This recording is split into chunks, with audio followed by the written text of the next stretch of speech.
ನಿಮ್ಮ ಕನಸಿನ ಪ್ರಪಂಚ ಇದು. ಖಂಡಿತವಾಗ್ಲು ಇದೊಂಥರ ಬೇರೆನೆ ಖುಷಿ ಕೊಡುತ್ತೆ. ಸಾಕಷ್ಟು ಜನರಿಗೆ ಕೃಷಿ ಬಗ್ಗೆ ಆಸಕ್ತಿ ಬರ್ತಾ ಇದೆ. ಸೊ ನಾವು ವ್ಯವಸಾಯನೇ ನಂಬ್ಕೊಂಡಿರೋದು. ಫೈನಲ್ ಇದೆ ಅಲ್ವಾ ಸರ್. ಕರ್ನಾಟಕದ ಜನತೆಗೆ ಸಾಧಕರ ಮಾತು ಯೂಟ್ಯೂಬ್ ಚಾನಲ್ ಕಡೆಯಿಂದ ನಮಸ್ಕಾರಗಳು. ಬನ್ನಿ ಸರ್, ನಮ್ಮ ಈ ಒಂದು ಬಯಲು ನಾಡಿನ ಸೀಮೆಯ ಒಂದು ತೋಟಕ್ಕೆ ಸ್ವಾಗತ. ತಿಳಿಯೋರು ನಿನ್ನ ಭುಜಬಲದ ಪರಾಕ್ರಮ.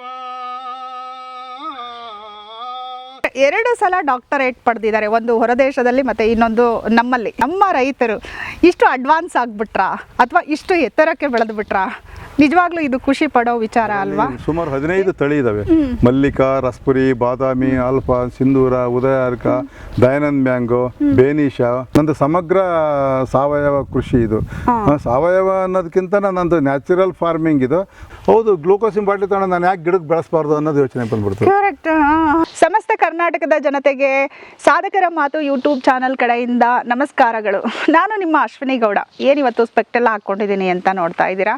ಎಸ್, ನಾವು ಇವತ್ತು ಒಂದು ಡ್ರೈ ಲ್ಯಾಂಡಲ್ಲಿ ಇದ್ದೀವಿ. ಬಟ್ ಇದು ನೋಡಲಿಕ್ಕೆ ಡ್ರೈ ಲ್ಯಾಂಡ್ ಇಲ್ಲ. ಡ್ರೈ ಲ್ಯಾಂಡನ್ನು ಹೀಗೆ ಕನ್ವರ್ಟ್ ಮಾಡಿದ್ದಾರೆ ನಮ್ಮ ಒಬ್ಬ ರೈತರು, ಪ್ರಗತಿಪರ ರೈತರು ಅಂತ ಹೇಳ್ಬೋದು. ಇವರು ರಂಗಭೂಮಿ ಕಲಾವಿದರು ಅಂತ ಹೇಳ್ಬೋದು. ಏನಲ್ಲ ಇವತ್ತಿನ ನಮ್ಮ ಸಾಧಕರು. ನಮ್ಮ ಪಬ್ಲಿಕ್ ಟಿವಿ ರಂಗಣ್ಣ ಅವರು ಪಬ್ಲಿಕ್ ಹೀರೋ ಅಂತ ಹೇಳ್ಬಿಟ್ಟು ಗುರುತಿಸ್ಬಿಟ್ಟು, ಪಬ್ಲಿಕ್ ನ್ಯೂಸ್ನಲ್ಲಿ ಗುರುತಿಸ್ಬಿಟ್ಟು ಪಬ್ಲಿಕ್ ಹೀರೋ ಅಂತ ಹೇಳಿ ಮಾತಾಡಿಸಿದ್ರು. ಅದು ಕೂಡ ಹೆಮ್ಮೆಯ ವಿಚಾರ ಇವತ್ತಿನ ನಮ್ಮ ಸಾಧಕರಲ್ಲಿ. ಇವರು ಜಿಮ್ನಾಸ್ಟಿಕ್ ಪರ್ಸನ್. 2 ಸಲ ಡಾಕ್ಟರೇಟ್ ಪಡೆದಿದ್ದಾರೆ, ಒಂದು ಹೊರದೇಶದಲ್ಲಿ ಮತ್ತೆ ಇನ್ನೊಂದು ನಮ್ಮಲ್ಲಿ. 2 ಸಲ ಡಾಕ್ಟರೇಟ್ ಪಡೆದಿದ್ದಾರೆ. ಇನ್ನು ನನಗೆ ನಮ್ಮ ರೈತರ ಬಗ್ಗೆ ಇರೋ ಹೆಮ್ಮೆ ಏನಪ್ಪ ಅಂತ ಹೇಳಿದರೆ, ಅವರು ಎಷ್ಟು ಈಸಿಯಾಗಿ ಹೇಳ್ತಾರೆ ಅಂತ ಅಂದರೆ, ಪಕ್ಕದ ಊರಿಗೆ ಹೋಗಿ ಬಂದಿರೋ ರೀತಿ ಹೇಳ್ತಾರೆ. ನಾನು ಅಷ್ಟು ಸಲ ಫಾರಿನ್ಗೆ ಹೋಗಿದ್ದೀನಿ, ರಷ್ಯಾಕ್ಕೆ ಹೋಗಿದ್ದೀನಿ, ಜಪಾನ್ಗೆ ಹೋಗಿದ್ದೀನಿ. ಆದರೆ ಅದು ಎಷ್ಟು ಈಸಿಯಾಗಿ ಹೇಳ್ತಾರೆ ಅಂದರೆ, ಪಕ್ಕದ ಹಳ್ಳಿಗೆ ಅಥವಾ ಪಕ್ಕದ ಸಿಟಿಗೆ ಹೋಗಿದ್ದೀರಿ ಅಂತ ಹೇಳ್ತಾರೆ. ಇದು ಎಷ್ಟು ಖುಷಿ ಕೊಡುತ್ತೆ ಅಂದರೆ, ನಮ್ಮ ರೈತರು ಇಷ್ಟು ಅಡ್ವಾನ್ಸ್ ಆಗಿಬಿಟ್ರಾ ಅಥವಾ ಇಷ್ಟು ಎತ್ತರಕ್ಕೆ ಬೆಳೆದು ಬಿಟ್ರಾ? ನಿಜವಾಗ್ಲೂ ಇದು ಖುಷಿ ಪಡೋ ವಿಚಾರ ಅಲ್ವಾ? ಎಸ್, ಇವತ್ತಿನ ನಮ್ಮ ಸಾಧಕರ ಬಗ್ಗೆ ಹೇಳಬೇಕು ಅಂತ ಅಂದರೆ, ಇವರು ಡಾಕ್ಟರ್ R.A. ದಯಾನಂದ್ ಮೂರ್ತಿ ಅಂತ ಹೇಳ್ಬಿಟ್ಟು. ಈ ಡ್ರೈ ಲ್ಯಾಂಡ್ ಒಂದು ಮಲೆನಾಡಾಗಿ ಕನ್ವರ್ಟ್ ಆಗಿರೋದು ಎಲ್ಲಿ ಅಂದರೆ, ಚಳ್ಳಕೆರೆಯಿಂದ 15 ಕಿಲೋಮೀಟರ್ ದೂರದಲ್ಲಿರೋ ದೇವರ ಮರಿಕುಂಟೆ ಅನ್ನೋ ಗ್ರಾಮದಲ್ಲಿ ಇದ್ದೀವಿ. ಅಫ್ಕೋರ್ಸ್ ನಾನು ಸ್ಪೆಕ್ಟ್ ಹಾಕ್ಕೊಂಡಿರೋದು ನೋಡಿದರೆ ಗೊತ್ತಾಗ್ತಿದೆ ಇಲ್ಲಿ ಎಷ್ಟು ಬಿಸಿಲಿದೆ ಅಂತ ಹೇಳ್ಬಿಟ್ಟು. ಇಷ್ಟು ಬಿಸಿಲಿರೋ ಜಾಗನ, ಇಷ್ಟು ಡ್ರೈ ಲ್ಯಾಂಡನ್ನು ಒಂದು ಐಸ್ಲ್ಯಾಂಡ್ ಥರ ಕನ್ವರ್ಟ್ ಮಾಡಿದ್ದಾರೆ. ಸೊ ಅದಕ್ಕೆ ಅವ್ರನ್ನ ನಮ್ಮ ಸಾಧಕರ ಮಾತು ಕಾರ್ಯಕ್ರಮಕ್ಕೆ ಸ್ವಾಗತ ಮಾಡೋಣ. ಬಟ್ ಏನಂದರೆ, ಇವ್ರದ್ದು ಅವಾರ್ಡ್ಸು ಸಿಕ್ಕಾಪಟ್ಟೆ ಇದೆ. ಅದಕ್ಕೆ ನಾನು ಹೇಳಲ್ಲ, ಅವರ ಮಾತುಗಳಲ್ಲೇ ಕೇಳೋಣ. ಯಾಕೆ ಅವರು ಈ ಕೃಷಿನೇ ಆರಿಸ್ಕೊಂಡ್ರು, ಜೀವನಕ್ಕೆ ಕೃಷಿನೇ ಯಾಕೆ ಆರಿಸ್ಕೊಂಡ್ರು? ಅದಾದಮೇಲೆ ಅವರ ಏಕೆಂದರೆ ಇದು ಡ್ರೈ ಲ್ಯಾಂಡ್. ಅವ್ರು ಹೇಳ್ತಾರೆ 1.5 ಇಂಚಲ್ಲಿ 10 ಎಕರೆ ತೋಟನ ನಾನು ಮಾಡಿದ್ದೀನಿ ಅಂತ ಹೇಳ್ಬಿಟ್ಟು. ಅವರ ಆ ಕಷ್ಟಗಳು ಹೆಂಗಿತ್ತು, ಇಲ್ಲಿವರೆಗೂ ಬರಲಿಕ್ಕೆ ಅವರ ಸಾಧನೆ ಅಥವಾ ಅವರ ಫ್ಯಾಮ್ಲಿ ಹೇಗೆ ಸಪೋರ್ಟ್ ಮಾಡ್ತು, ಅದನ್ನು ಅವರ ಮಾತುಗಳಲ್ಲೇ ಕೇಳೋಣ. ದಯಾನಂದ್ ಅವರನ್ನು ನಮ್ಮ ಸಾಧಕರ ಮಾತು ಕಾರ್ಯಕ್ರಮಕ್ಕೆ ಸ್ವಾಗತ ಮಾಡೋಣ. ನಮಸ್ಕಾರ ಸರ್. ಮೇಡಮ್ ನಮಸ್ಕಾರ. ಸಾಧಕರ ಮಾತು ಕಾರ್ಯಕ್ರಮಕ್ಕೆ ಸ್ವಾಗತ sir. Thank you madam, thank you very much. ಹೇಗಿದ್ದೀರಾ? ಸೂಪರ್ ಆಗಿದ್ದೀನಿ. ಗೊತ್ತಾಗ್ತಿದೆ, ಸೂಪರ್ ಆಗಿದ್ದೀರಾ. ಕಾಂಬಿನೇಷನ್ ತುಂಬ ಚೆನ್ನಾಗಿದೆ ಸರ್. ವೈಟು, ಬ್ಲ್ಯಾಕು ಮತ್ತು ಗ್ರೀನು ತುಂಬ ಚೆನ್ನಾಗಿದೆ ಕಾಂಬಿನೇಷನ್. Thank you. ಮತ್ತೆ ಹೇಳಿ ಸರ್, ದಯಾನಂದ್ ಸರ್ ನಿಮ್ಮ ಬಗ್ಗೆ ಹೇಳಿ. ನಾನು ಸ್ವತಃ ಚಿತ್ರದುರ್ಗ ಜಿಲ್ಲೆಯ ಹಿರಿಯೂರು ತಾಲೂಕಿನ ರಂಗೇನಹಳ್ಳಿ. ನಮ್ಮ ತಂದೆಯವರು ಮಾಸ್ಟರು. ಕಾರಣಾಂತರದಿಂದ ಚಳ್ಳಕೆರೆ ತಾಲೂಕಿಗೆ ಅವ್ರಿಗೆ ವರ್ಗಾವಣೆ ಆಯಿತು. ಎಜುಕೇಷನ್ಗೆ ನಮಗೂ ಸ್ವಲ್ಪ ಅಲ್ಲಿ ಊರ ಕಡೆಯಿಂದ ಓಡಾಡಲಿಕ್ಕೆ ಬಸ್ಸಿನ ತೊಂದರೆ ಇತ್ತು. ಹಾಗಾಗಿ ನಾವು ನಮ್ಮ ತಂದೆ ಚಳ್ಳಕೆರೆ ಇರೋದ್ರಿಂದ ಬಂದು ಚಳ್ಳಕೆರೆ ಮನೆ ಮಾಡಿದರು. ನಾವು 93ರಲ್ಲೇ ಚಳ್ಳಕೆರೆ ಬಂದು ಒಂದು ಮನೆ ಬಾಡಿಗೆ ಮನೆ ಮಾಡಿಕೊಂಡು ಇಲ್ಲೇ ಡ್ಯೂಟಿ ಮಾಡ್ಕೊಂಡು ನಾವಿಲ್ಲೇ ಎಜುಕೇಷನ್ ಮಾಡ್ತಾಯಿದ್ವಿ. ನನ್ನ ಎಜುಕೇಷನ್ ಎಲ್ಲ ಮುಗೀತು. ಎಜುಕೇಷನ್ ಮುಗಿದ್ಮೇಲೆ ನಾವು ಏನಾದರೂ ಮತ್ತು ಎಜುಕೇಷನ್ ಮುಗಿದ್ಮೇಲೆ ಅವು ಇವು ಅಪಾಯಿಂಟ್ಮೆಂಟ್ ಇಟ್ಕೊಂಡ್ರೆ ಪ್ರಯತ್ನ ಮಾಡಬೇಕಲ್ವ. ಅವು ಕಾಲ್ ಮಾಡೋವರೆಗೂ ನಾವು ಕಾಯಬೇಕಾಗತ್ತೆ. ಕಾಯೋದು ಬೇಡ, ಸಮಯ ವೇಸ್ಟ್ ಆಗುತ್ತೆ ಅಂಥೇಳಿ ನಾನು ಬೆಂಗಳೂರು ಪಟ್ಟಣಕ್ಕಂತ ಸೇರಿಕೊಂಡಾಗ ಅಲ್ಲಿ ಜಾಬ್ ಕೇಳಿದೆ. ಒಂದು ವಾಚ್ಮ್ಯಾನ್ ಕೆಲಸ ಮಾಡ್ತೀಯ ಅಂದರು. ಓಕೆ, ಖಂಡಿತ ನಾನು ಮಾಡ್ತೇನೆ ಅಂತ ಹೇಳಿದೆ. ಆಯಿತು, ವಾಚ್ಮ್ಯಾನ್ ಕೆಲಸಕ್ಕೆ ನಾನು ಹೇಳಿದೆ, ನಾನು ಸಬ್ ಇನ್ಸ್ಪೆಕ್ಟ್ರಲ್ಲಿ ಆಗಬೇಕೆಂಬ ಆಸೆ ಇಟ್ಕೊಂಡೆ. ಕ್ರಿಮಿನಾಲಜಿ BA ಮಾಡಿರೋದು ನಾನು. ಹಾಗಾಗಿ ಈಗ ಅದು ಯಾವಾಗ ಬರುತ್ತೆ ಏನೋ ಗೊತ್ತಿಲ್ಲ. ಅಲ್ಲೇ ತಕ್ಕನ ನಾನು ಇದ್ರಾಗ ಆಸೆ ಏನಾದ್ರು ಕಳ್ಕೋಬೇಕು. ನನಗೆ ಈ ಸಬ್ ಇನ್ಸ್ಪೆಕ್ಟ್ರ್ ಈ ಡ್ರೆಸ್ ಕೊಡ್ತಾರಲ್ಲ, ಆ ಡ್ರೆಸ್ ಕೊಡಿ ನೀವು ನಮಗೆ, ನಾನು ಡ್ಯೂಟಿ ಮಾಡ್ತಿದ್ದೆ. ಆ್ಯಕ್ಚುಲಿ ಆ ಒಂದು Taj west end hotel 5 star ಹೋಟ್ಲಲ್ಲಿ ಅದೇ ಡ್ರೆಸ್ ಇತ್ತಲ್ಲಿ. ಅದ್ರ ಕೊಟ್ಟರು ನನಗೆ ಇಷ್ಟ ಆಯಿತು. ಅಲ್ಲಿ ಕೆಲಸ ಮಾಡ್ಕೊಂಡು ಸುಮಾರು ವರ್ಷ ನಾನು ಅಲ್ಲಿ ಕೆಲಸ ಮಾಡಿ ನನಗೆ ಅಪ್ಪ ಅಮ್ಮನಿಗೆ ವಯಸ್ಸಾಯಿತು ಅಂಥೇಳಿ, ನನಗೂ ಕೂಡ ಆವಾಗಲೇ 29 ಇಯರ್ಸು, ನನಗೂ ಕೂಡ ಏಜ್ ಆಗ್ತಾ ಬಂತು. ಹಂಗಾಗಿ ಮದುವೆ ಮಾಡಿಬಿಡ್ಸು ಅಂತ ಹೇಳಿದರು. ಹಾಗಾಗಿ ನಾನು ಬಂದೆ.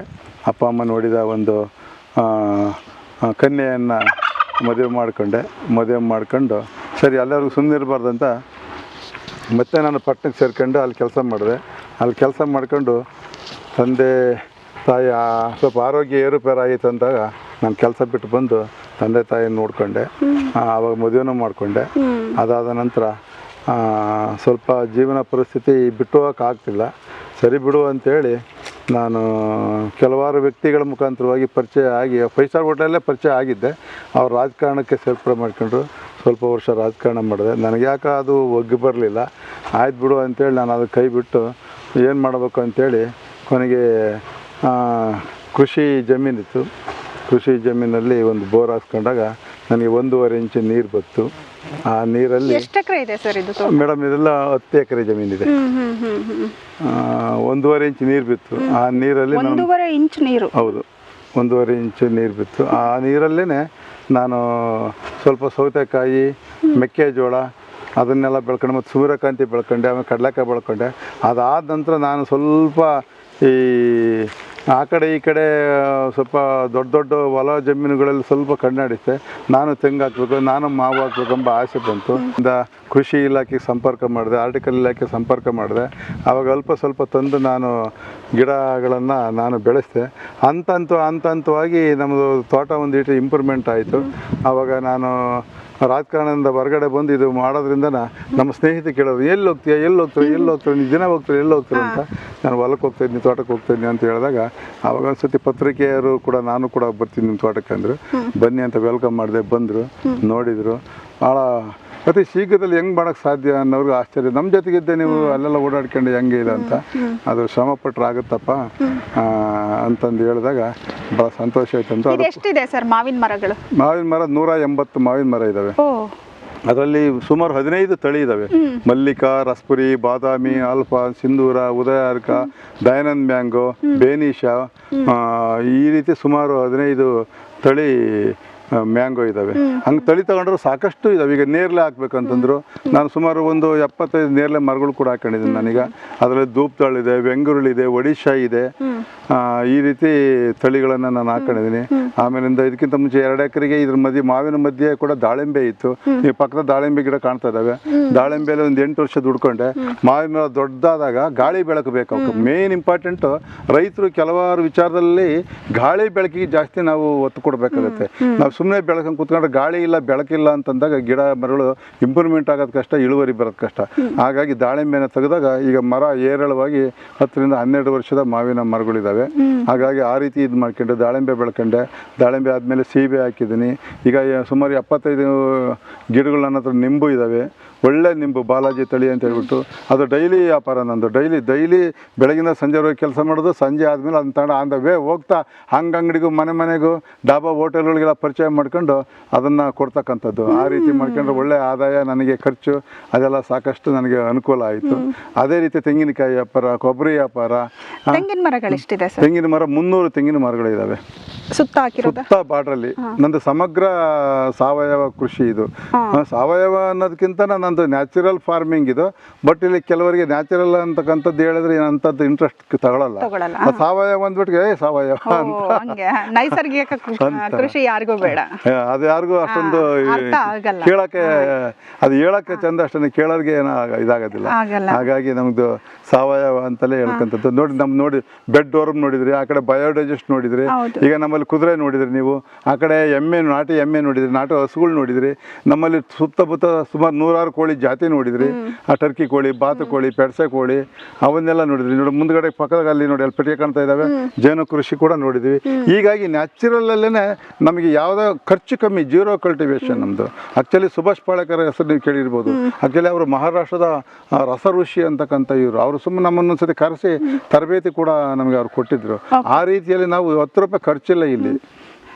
ನಾವು ಈಗ ಫಾರೆಸ್ಟ್ಗೆ ಹೋದರೆ ಗಿಡ ಕೊಡ್ತಾರೆ, ಇಲಾಖೆಗಳಲ್ಲಿ ಸಾಕಷ್ಟು ಗಿಡ ಕೊಡ್ತಾರೆ, ಕೃಷಿ ಕೇಂದ್ರಗಳಲ್ಲಿ ಹೋದರೆ ಅಲ್ಲಿ ಗಿಡ ಕೊಡ್ತಾರೆ, ಸಪೋರ್ಟ್ ಮಾಡ್ತಾರೆ.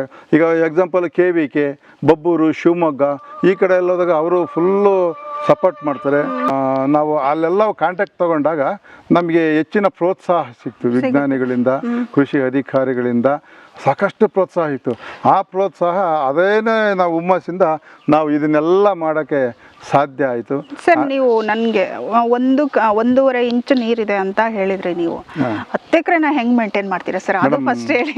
ಬಹಳ ಒಳ್ಳೆ ಗುಡ್ ಕ್ವಶನ್. ಹೌದು ಸರ್, ನಿಜಕ್ಕೂ ಕೂಡ ಇದೊಂದು ಅದ್ಭುತ. ಸರಿ, ಹಾಗಾಗಿ ನಾನು ಮೊದಲ ಬಾರಿಗೆ ನೀರು ಹಾಕಿದಾಗ ತೆಂಗಿನ ಬೇಕಾದಷ್ಟು ಗಿಡಗಳು ಎಲ್ಲೆಲ್ಲಿ ಸಿಗುತ್ತವ ಅಲ್ಲೆಲ್ಲ ಗಿಡಗಳನ್ನು ತಂದು ಹಾಕಿಬಿಟ್ಟೆ. ಬೇಸಿಗೆ ಬಂದುಬಿಡ್ತು. ಬೇಸಿಗೆಯಲ್ಲಿ ನೀರಿನ ಅಭಾವ ಆಯಿತು, ಗಿಡ ಒಣಗಕ್ಕೆ ನಿಂತ್ಕೊಂಡ್ಬಿಟ್ಟು. ಅದೇ ಸಂದರ್ಭದಲ್ಲಿ ನಮ್ಮ ತಂದೆಯವರು ಮಾಸ್ಟರ್ ಅಂಬಾಲಪ್ಪ ಅಂತ ಹೇಳಿಬಿಟ್ಟು ಅವ್ರಿಗೆ ಆಕ್ಸಿಡೆಂಟ್ ಕೂಡ ಆಗಿಬಿಡ್ತು. ಅವ್ರನ್ನ ಆಸ್ಪತ್ರೆಗೆ ಹಾಕಿ ಇದು ಮಾಡಿದ್ವಿ, ಸೇರಿಸಿದ್ವಿ. ಅಲ್ಲಿಂದ ಯಾರಿಗೋ ನಮ್ಮ ರಿಲೇಷನ್ನವ್ರಿಗೆ ಹೇಳಿ ನೋಡ್ಕೊಳ್ಳಪ್ಪ ಸ್ವಲ್ಪ ಅಂತ ಹೇಳಿ ಹೋದಾಗ ಅಲ್ಲಿ ಗ್ಲೂಕೋಸ್ ಹಾಕ್ಸಿದ್ರು. ಇದೊಂದು ಸಣ್ಣ ಕಥೆ ಏನಪ್ಪ ಅಂದ್ರೆ, ನಾನು 1 ನಿಮಿಷದಲ್ಲಿ ಮುಗಿಸ್ತೀನಿ. ಗ್ಲೂಕೋಸ್ ಹಾಕ್ಸಿದ್ರು, 4 ಗಂಟೆ ಹಾಕಿದರೆ 7:15 ಆದ್ರೆ ಆ ಗ್ಲೂಕೋಸ್ ಮುಗಿಯಂಗಿಲ್ಲ. ಏನು 1 ನಿಮಿಷಕ್ಕೆ 1 ಹನಿ ಗ್ಲೂಕೋಸ್ ಬೀಳ್ತಾ ಇದೆ. ನನಗೆ ತಾಳ್ಮೆ ಇಲ್ಲ, ಏನು ಮಾಡೋದು. ಅದಾಲೇ ಸುಮಾರು 25 ವರ್ಷದ ಹಿಂದ್ಲು ಮಾತಿದು. ಹಾಗಾಗಿ ನೋಡಿ ನೋಡಿ ನೋಡಿ ನೋಡಿ ನೋಡಿ ಕೊನೆಗೆ ಡಾಕ್ಟ್ರುಗಳು ಸ್ವಲ್ಪ ಜೋರ ಬಿಡ್ರಿ ಅದು ಇದು. ಕೊನೆಗೆ ಹೆಂಗೆ ಆಯಿತು. ಅದು ನೋಡ್ಕೊಂಡಾಗ ಸರಿ ಹೋಯ್ತು, ಗ್ಲೂಕೋಸ್ ಆಯಿತು. ಅಪ್ಪರು ಫುಲ್ಲು ಸೀರಿಯಸ್ ಆಗಿದ್ದರು. ಸ್ವಲ್ಪ ರಿಲ್ಯಾಕ್ಸ್ ಆಗಿ ಕಂಡುಬಿಟ್ರು, ಮಾತಾಡಿದ್ರು, ಖುಷಿ ಆಯಿತು. ಅಂದಿನ ರಾತ್ರಿ ನಾನು ಎಲ್ಲ ನಮ್ಮ ಅಪ್ಪನ ಶುಶ್ರೂಷೆ ಊಟ ಅದೇನು ಅನ್ಬೇಕಂತ ತೋರಿಸಿ ಮಕ್ಕಂಡಾಗ ರಾತ್ರಿ 12:15 ಆಗಿತ್ತು. ಸರಿ ನಿದ್ದಿರಲಿಲ್ಲ. ಮಲ್ಕೊಂಡಾಗ ಒಂದು ಕನಸು ಬಿತ್ತು. ಕನಸಿನಲ್ಲಿ ತಂದೆಯರಿಗೆ ಹುಷಾರಿಲ್ಲ, ಗ್ಲೂಕೋಸ್ ಹಾಕಿದ್ವಿ.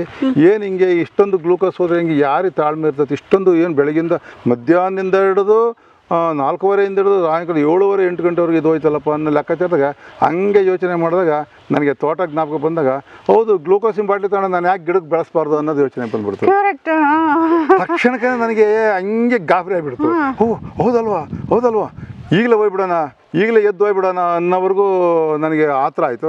ತಕ್ಷಣಕ್ಕೆ ಏನೋ ಮಾಡಿ, ಇದು ಐಡಿಯಾ ಕರೆಕ್ಟ್ ಐತೆ, ಗ್ಲೂಕೋಸ್ ಬಾಟ್ಲಿ ಎಲ್ಲೆಲ್ಲಿ ಸಿಗ್ತಾವ ಅಲ್ಲೇ ತಗೊಂಡ್ಬಿಟ್ಟು ನೀರು ತುಂಬಿಬಿಟ್ಟು ಗಿಡ ಬೆಳೆಸ್ಬೇಕು.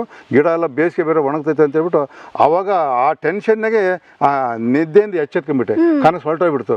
ಮರೀತೀನಿ ಅಂತ ಹೇಳ್ಬಿಟ್ಟು ತಕ್ಷಣಕ್ಕೆ ಒಂದು ಪೆನ್ನು ಪೇಪರ್ ತಗೊಂಡು ಬರ್ಕೊಂಡ್ಬಿಟ್ಟೆ, ನಮ್ಮ ಗಿಡಗಳಿಗೆ ಗ್ಲೂಕೋಸ್ ಬಾಟ್ಲಿಯಲ್ಲಿ ನೀರು ಉಣಿಸ್ಬೇಕು ಅಂತ ಬಂದಾಗ ಇಮಿಡಿಯೇಟ್ಲಿ ಎಷ್ಟೊತ್ತಿ ನಮ್ಮಪ್ಪ ಡಿಸ್ಚಾರ್ಜ್ ಆಗುತ್ತೆ, ಎಷ್ಟೊತ್ತಿಗೆ ಊರು ಹೋಗ್ತು ಅಂತ ಕನಸ್ಕೊಂಡೆ. ಅದಾದಷ್ಟು ಬೇಗ ಮುಗೀತು. ಬಂದ ತಕ್ಷಣಕ್ಕೆ ಹೋಗಿದ್ದೆಷ್ಟೇ ಆಸ್ಪತ್ರೆಯಲ್ಲಿ ಕಸ ಹೊಡೆಯೋರ್ಗು ಅವ್ರಿಗೆ ಇವರು ನಮಸ್ಕಾರ ಹೊಡ್ಕೊಂಡು ಅವ್ರಿಗೆ ಹಿಂಗಣ ಅಂದ್ಕೊಂಡು ಹೇಳ್ಕೊಂಡು, ಬೇಕಾದ್ರೆ ನಿಮ್ಗೆ ಇಷ್ಟು ದುಡ್ಡು ಕೊಡ್ತೀನಿ, ನನಗೆ ಗ್ಲಾಸ್ ಬಾಟ್ಲಿ ಕೊಡ್ರಿ ಅಂತ. ಆವಾಗ ಆಸ್ಪತ್ರೆಗೆಲ್ಲ ಹೋಗಿ ಚೀಲಗಟ್ಟಲೆ ತುಂಬಿ ಕೊಟ್ಬಿಟ್ರು. ನಮ್ಮ ಅಡಿಕೆ ತೋಟಕ್ಕೆ, ಮಾವಿನ ಮರಗಳಿಗೆ, ಹುಣಸೆ ಗಿಡಗಳಿಗೆಲ್ಲ ಆ ಬಾಟ್ಲಿ ತಂದೆ. ಆ ಬಾಟ್ಲಿ ಇನ್ನೂ ಸ್ವಲ್ಪ ಕಮ್ಮಿ ಬಂದು ನನಗೆ. ಕೊನೆಗೆ ಡಾಬಾ ಹೋಟ್ಲ್ ಹತ್ರ ಹೋದಾಗ ಎಲ್ಲೆಲ್ಲೋ ಡಾಬಾ ಹೋಟ್ಲ್ ಮುಂದ್ಗಡೆ ಹೊಲಗಳಲ್ಲೆಲ್ಲ ಬಾಟ್ಲಿ, ದೊಡ್ಡ ಬಾಟ್ಲಿ ಬಿತ್ತರವು. ನಾನು 1 ಲೀಟ್ರ್ ಎಲ್ಲಿ ತರ್ತಾರೆ, 2 ಲೀಟ್ರ್ ಹುಡುಕ್ತಿದ್ದೆ. ಯಾಕಂದ್ರೆ ನೀರು ಜಾಸ್ತಿ ಹಿಡಿತಲ್ಲ ಅಂತ. ಆ ನೀರನ್ನು ತಂದು ತೊಟ್ಟಿ ಮಾಡಿ, ತೊಟ್ಟಿ ಒಳಗೆ ಬಾಟ್ಲಿಗಳು ಹಾಕಿ ನೀರು ತುಂಬಿಸ್ಬಿಟ್ಟು ಅದನ್ನು ತಗೊಂಡೋಗಿ ಅದೇ ಡ್ರಿಪ್ಸ್ ಬಾಟ್ಲಿನ ಅದಕ್ಕೊಂದು ತೂತ ಮಾಡಿ ಇಟ್ಬಿಟ್ಟು ಮರಕ್ಕೆ ನೇತಾಕಿ ಉಲ್ಟಾ ಹೊಡೆದು ಈ ಕ್ಯಾಪನ್ನು ಲೂಸ್ ಮಾಡಿ ಹನಿಯಾಗಿ ನಮ್ಮ ಅಪ್ಪರಿಗೆ ಹೆಂಗೆ ನಿಮಿಷಕ್ಕೆ 1 ಹನಿ ಹೋಗ್ತದೆ ಆ ಥರ ಬಿಟ್ಬಿಟ್ಟು ಇದು ಮಾಡಿದೆ. ಒಂದು 2-3 ವಾರ ಹಂಗೆ ಮಾಡೋಕ್ಕೆ ಹೋದೆ. ಅದನ್ನು ತಿರಿ ನೋಡಿದ್ರೆ ತೇವಾಂಶ ಕಮ್ಮಿ ಆಗ್ತಿತ್ತು. ಬಿಸಿಲಿಗೆ ಡ್ರೈ ಆಗುತ್ತಲ್ಲ ಅಂತ ಹೇಳ್ಬಿಟ್ಟು ಆವಾಗ ನಾನೇ ಮಾಡಿದೆ, ಈ ಎಲೆ ಸೊಪ್ಪು, ಎಕ್ಕದ ಎಲೆ, ಹುಣಸೆ ಇಂಥದ್ದು, ಇದು ನಮ್ಮ ತಂಗಟೆ ಸೊಪ್ಪು, ಮಾವಿನ ಎಲೆ, ಇದನ್ನೆಲ್ಲ ತಗೊಂಡೋಗಿ ಸುತ್ತ ಮಲ್ಚಿಂಗ್ ಮಾಡಿಬಿಟ್ಟೆ. ಮಲ್ಚಿಂಗ್ ಮಾಡಿ ಮೇಲೆ ಒಂದು ಅಡಿಕೆ ಪಟ್ಟೆ ಅಥವಾ ತೆಂಗಿನ ಗರಿ ಅಂಥದ್ದು ಇಟ್ಟುಬಿಟ್ಟು ಪೈಪಿನ ಒಳಗಡೆ ಬಿಟ್ಟೆ. ತೆಗೆದು ನೋಡ್ತೀನಿ, ಏನು ಒಳಗಡೆ ತೇವಾಂಶ ಆಗಿಬಿಟ್ಟೈತೆ. ಒಂದು 15-20 ಬಿಟ್ಟರೆ ಅಲ್ಲಿ ಎರೆಹುಳು ಶುರುವಾಗಿದೆ. ಅದು ನನಗೆ ಭಾಳ ಸಂತೋಷ. ಅದು ಸಕ್ಸಸ್ ಆಗಿ ಎಲ್ಲ ಗಿಡಗಳಿಗೆ ಆ ರೀತಿ ಬೆಳೆಸ್ಕೊಂಬಂದಾಗ ನನ್ನ ತೋಟ ಇಲ್ಲೇ ತಕ್ಕನ ಎಂಥ ಬೇಸಿಗೆ ಬರಲಿ. ಕಳೆದ 4 ವರ್ಷದ ಹಿಂದೆ ನಮ್ಮ ಸಿದ್ದರಾಮಯ್ಯರು 2016-17ರಲ್ಲಿ CM ಆಗಿದ್ದಾಗ ಕೂಡ ಇಡೀ ಪ್ರವಾಸ ಬಂದ್ಬಿಟ್ರು. ಎಲ್ಲೆಲ್ಲಿ ಬಳ್ಳಾರಿ, ಚಳ್ಳಕೆರೆ, ಚಿತ್ರದುರ್ಗ ಎಲ್ಲೆಲ್ಲಿ ಮಳೆ ಇಲ್ಲದ ಪ್ರದೇಶದಲ್ಲಿ ಎಲ್ಲೆಲ್ಲಿ ಗಿಡ ಮರ ಒಣಗೋಗಿದಾವೆ ಅಂತ ದೊಡ್ಡ ಅವ್ರು ಡೆಲ್ಲಿಯಿಂದ ಕೂಡ ಬಂದೆಲ್ಲ ಸಮೀಕ್ಷೆ ಮಾಡಿ ನೋಡಿದ್ರು. ಆ ಟೈಮ್ನಲ್ಲಿ ಚಳ್ಳಕೆರೆ ತಾಲೂಕು ಹಚ್ಚ ಹಸಿರಾಗಿ ಎಲ್ಲೈತೆ ತೋಟ ಅಂದರೆ ದಯಾನಂದ ಮೂರ್ತಿ ತೋಟ ಅನ್ನೋವರೆಗೂ ಮಾತಾಡೋರು. ಹಂಗಾಗಿ ಅದು ಉಳಿಸ್ಕೊಂಡೆ ಅದನ್ನು ಇಲ್ಲಿ ತನಕ ನಾವು ಕಂಟಿನ್ಯೂ ಮಾಡಿದ್ವಿ. ಪ್ರತಿಯೊಂದು ಇಲಾಖೆಯಲ್ಲೂ ಕೂಡ ಎಲ್ಲ ಕಡೆ ಹೋಗ್ಬಿಡೋದು. ಮರ ಇಲ್ಲ, 4-5 ಬೋರ್ 10 ನೀರು ಬೋರ್ ಇರ್ತಕ್ಕಂಥವ್ರು ಸಮೇತನ ತೋಟವನ್ನು ಒಣಗಿಸ್ಕೊಂಡ್ಬಿಟ್ರು. ಬಟ್ ನಾನು ಆ ರೀತಿ ನಾನು ಮಾಡಲಿಲ್ಲ, ಈ ರೀತಿ ಪ್ಲಾನ್ ಮಾಡಿದೆ. ಹಾಗಾಗಿ ಆ ನೀರನ್ನು ಸದ್ಬಳಕೆ ಮಾಡ್ಕೊಂಡೆ. 1.5 ಇಂಚ್ ನೀರು 5 ಎಕರೆ ತೋಟ ಮಾಡಿದೆ. ಕಳೆದ ಒಂದು 3 ವರ್ಷದ ಹಿಂದೆ ನಮ್ಮ ಇದೇ ಚಳ್ಳಕೆರೆ ಶಾಸಕರು ರಘುಮೂರ್ತಿ ಅಂತ, ಅವರು ಆಲ್ರೆಡಿ ಸಿವಿಲ್ ಇಂಜಿನಿಯರು, ಅವರು ಈಗ ನಿಗಮ ಮಂಡಳಿ ಅಧ್ಯಕ್ಷರು ಕೂಡ ಇದ್ದಾರೆ. ಈಗ ಅವರು ಒಂದು ಸರ್ಕಾರದ ಯೋಜನೆಯಿಂದ ದುಡ್ಡನ್ನು ಹಾಕ್ಸ್ಕೊಂಬಂದ್ಬಿಟ್ಟು ಈಗ ಪಕ್ಕದಲ್ಲಿ ಒಡೆರಹಳ್ಳಿ, ಗೊಂಬೇರಹಳ್ಳಿ, ಈ ಕಡೆ ಗೊರ್ಲತ್ತು, ಆ ಕಡೆ ಚೌಳೂರು, ಪರಶುರಾಂಪುರ ಬ್ಯಾರೇಜ್ಗಳನ್ನು ಕಟ್ಟಿದ್ರು. ಒಂದೊಂದು ಬ್ಯಾರೇಜು 18 ಕೋಟಿ, 20 ಕೋಟಿ, 28 ಕೋಟಿ ಲೆಕ್ಕಾಚಾರದಾಗ ಹಾಕಿ ಬ್ಯಾರೇಜ್ ಮಾಡಿದಾಗ ಅವಾಗ ಇದು ನಮ್ಮ ವೇದಾವತಿ ನದಿಯಲ್ಲಿ 0.0 ನೀರನ್ನು ಬಿಡಿಸ್ಕೊಂಡ್ರು. ಆ ನೀರನ್ನು ಬಂದು ನಿಂತ್ಕೊಂಡು ಅದೇ ಟೈಮ್ ಮಳೆ ಬಂತು. 2-3 ಕಿಲೋಮೀಟರ್ ನೀರು ನಿಂತ್ಕೊಂಡಾಗ ನನ್ನ ವಾಟರ್ 1.5 ಇಂಚ್ ಇದ್ದಿದ್ದ ನೀರು 2 ಇಂಚ್ ಆಯ್ತು. 2 ಇಂಚ್ ನೀರಾಯಿತು. ನನಗೆ ಖುಷಿ ಆಗ್ಬಿಡ್ತು. ಏನು ನೀರು ಹಿಂಗೆ ಹೊಡಿತೈತಿ, ಇವಾಗ ಇಷ್ಟು ಜೋರ ಹೊಡಿತೈತೆ ಅಂತ ಅವತ್ತು ಯೋಚನೆ ಮಾಡಿದೆ. ಮತ್ತು ಅರ್ಧ ಇಂಚ್ ಜಾಸ್ತಿ ಆದಾಗ ನಾನೇನೋ ಸದ್ಬಳಕೆ ಮಾಡ್ಬೇಕಲ್ಲ. ಪಕ್ಕದ 5 ಎಕರೆ ಜಮೀನು ನಂದೇ ಇತ್ತು. ಹಾಗಾಗಿ ಮತ್ತೆ ಅದನ್ನು 5 ಎಕರೆ ಮತ್ತೆ ನಾನು ನೀರಾವರಿ ಮಾಡಿದೆ. ಈಗ 1.5 ಇಂಚ್ ನೀರಿದ್ದದ್ದು ಈಗ ನದಿ ನೀರು ಬಿಟ್ಟಾಗ ಬ್ಯಾರೇಜ್ ಕಟ್ಟಿದಾಗ 2 ಇಂಚ್ ನೀರಾಗಿದೆ. ಆ 2 ಇಂಚ್ ನೀರಿಗೆ ಈಗ 10 ಎಕರೆ ತೋಟ ಮಾಡ್ತಾ ಇದ್ದೀನಿ. ಈ ರೀತಿ ನಾನು ಸದ್ಬಳಕೆ ನೀರನ್ನು ಯಾವ ರೀತಿ ಸರ್ಕಾರ ಆಲ್ಮೋಸ್ಟ್ ಕುಡಿಯೋಕೆ ನೀರು ಭಾಳ ಕಷ್ಟ. ಕೆಲವು ಹಳ್ಳಿ ಕಡೆ ಹೋದ್ರೆ ನಿಜಕ್ಕೂ 2-3 ಕಿಲೋಮೀಟರ್ ಹೋಗ್ತಾರೆ ಒಂದು ಕೊಡಪಾನ ನೀರಿಗೆ. ಅಷ್ಟು ಕಷ್ಟದ ನೀರಲ್ಲಿ ನಾನು ಇವತ್ತು ಸಮೇತ ಈ ಒಂದು ಉಪಯೋಗವನ್ನು ನಾನು ಪಡ್ಕೊಂಡೆ. ಮಾವಿನ ಮರದಲ್ಲೇ ಹಣ್ಣಾಗುತ್ತೆ ಅಂತ ಹೇಳ್ತಿರಲ್ಲ ನೀವು, ಮಾವಿನ ಹಣ್ಣು ಅದು ಹೆಂಗೆ ಸರ್? ಏಕೆಂದರೆ ನಮಗೆಲ್ಲ ತೊಗೊಂಡು ಬಂದು ಕಾಯಿ ತೊಗೊಂಡು ಬಂದು ಹಣ್ಣು ಮಾಡಿ ಅಭ್ಯಾಸ. ನೀವು ಹೇಳ್ತಾ ಇರೋದು ಆಮೇಲೆ ನಾವು ಕೇಳಿದ್ದು ಕೂಡ ಭಾಳ ಆಶ್ಚರ್ಯವಾಗಿತ್ತು. ಹೆಂಗೆ ಸರ್ ಅದು? ಖಂಡಿತ ಮೇಡಮ್. ಇಲ್ಲ, ಆ್ಯಕ್ಚುಲಿ ಈಗ ಮೊದಲ ಫುಡ್ಡಿಗೂ ಈಗಿನ ಫುಡ್ಡಿಗೂ ಭಾಳ ವ್ಯತ್ಯಾಸ ಅದ. ಹೌದು ಹೌದೌದು. ಈಗಿನ ಫುಡ್ಡು ಆ್ಯಕ್ಚುಲಿ ನಾನು ಹೇಳಲೇಬೇಕಾಗುತ್ತೆ. ಈಗಿನ ಹೆಣ್ಮಕ್ಳು ನೋಡಿ 8-10 ವರ್ಷ 12 ವರ್ಷಕ್ಕೆ ಋತುಮತಿ ಆಗ್ತಾರೆ. ಕಾರಣ ಏನಂದರೆ ಸರಿಯಾದ ಫುಡ್ ಇಲ್ಲ, ಎಲ್ಲ ಈ ಕೆಮಿಕಲ್ಲು ಫುಡ್ಡು. ಇವತ್ತು ಕಡಲೆಕಾಯಿ ಬೆಳೆದ್ರೆ ಕೆಮಿಕಲ್ಲು, ಭತ್ತ ಬೆಳೆದ್ರೆ ಕೆಮಿಕಲ್, ರಾಗಿ ಬೆಳೆದ್ರೆ ಕೆಮಿಕಲ್ಲು, ನೀವೇನೇ ಮಾಡಿದ್ರೆ ಕೆಮಿಕಲ್. ಹಣ್ಣು ನೋಡಿದ್ರು ಕೂಡ ಕೆಮಿಕಲ್ ಹಾಕಿದ ಇದು ಮಾಡ್ತಕ್ಕಂಥದ್ದು. ಆ ಇದರಲ್ಲಿ ಈ ದೇಹದಲ್ಲೇ ವ್ಯತ್ಯಾಸಗಳಾಗಿಬಿಟ್ಟು ಏನೆಲ್ಲ ಆಗ್ತದೆ. ಮೇಲೆಗೆ ಹಿಂದೆಲ್ಲ ನಮ್ಮ ಅಜ್ಜಿ ತಾತ ಅವರೆಲ್ಲ 100-110 ವರ್ಷವರೆಗೂ ಬದುಕಿದವರು.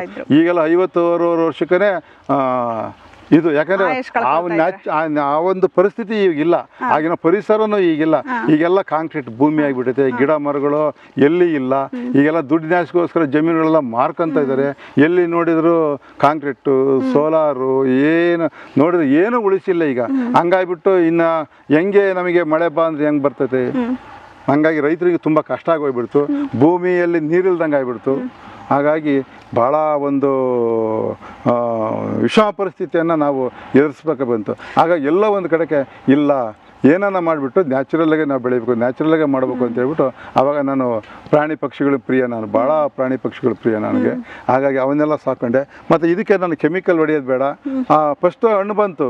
ಹಣ್ಣು ಬಂದಾಗ ತಗೊಂಡ್ವಿ. ನಾವು ಕೂಡ ಹುಲ್ಲಲ್ಲಿ ಹಾಕಿದ್ವಿ. ಹುಲ್ಲಲ್ಲಿ ಹಾಕಿ ಹಣ್ಣು ಮಾಡಿದ್ವಿ. ಹೋಗಿ ಕೇಳಿದ್ರೆ ಬರೀ ಎಷ್ಟು ಕೇಳ್ತಾರೆ, 8 ರೂಪಾಯಿ ಕೆಜಿ ಕೊಡ್ತೀರಾ, 4 ರೂಪಾಯಿಗೆ 10 ರೂಪಾಯಿ ಕೆಜಿ ಕೊಡ್ತೀರಾ ಅಂತ. ಕ್ವಿಂಟಾಲಿಗೆಲ್ಲ ಸೇರಿ 4,000-5,000 ಕೊಡ್ತಾ ಇರಲಿಲ್ಲ. ಹಾಗಾಗಿ ನಮ್ಮ ಫಸ್ಟ್ ಸತಿ ಭಾಳ ಬೇಜಾರಾಯಿತು.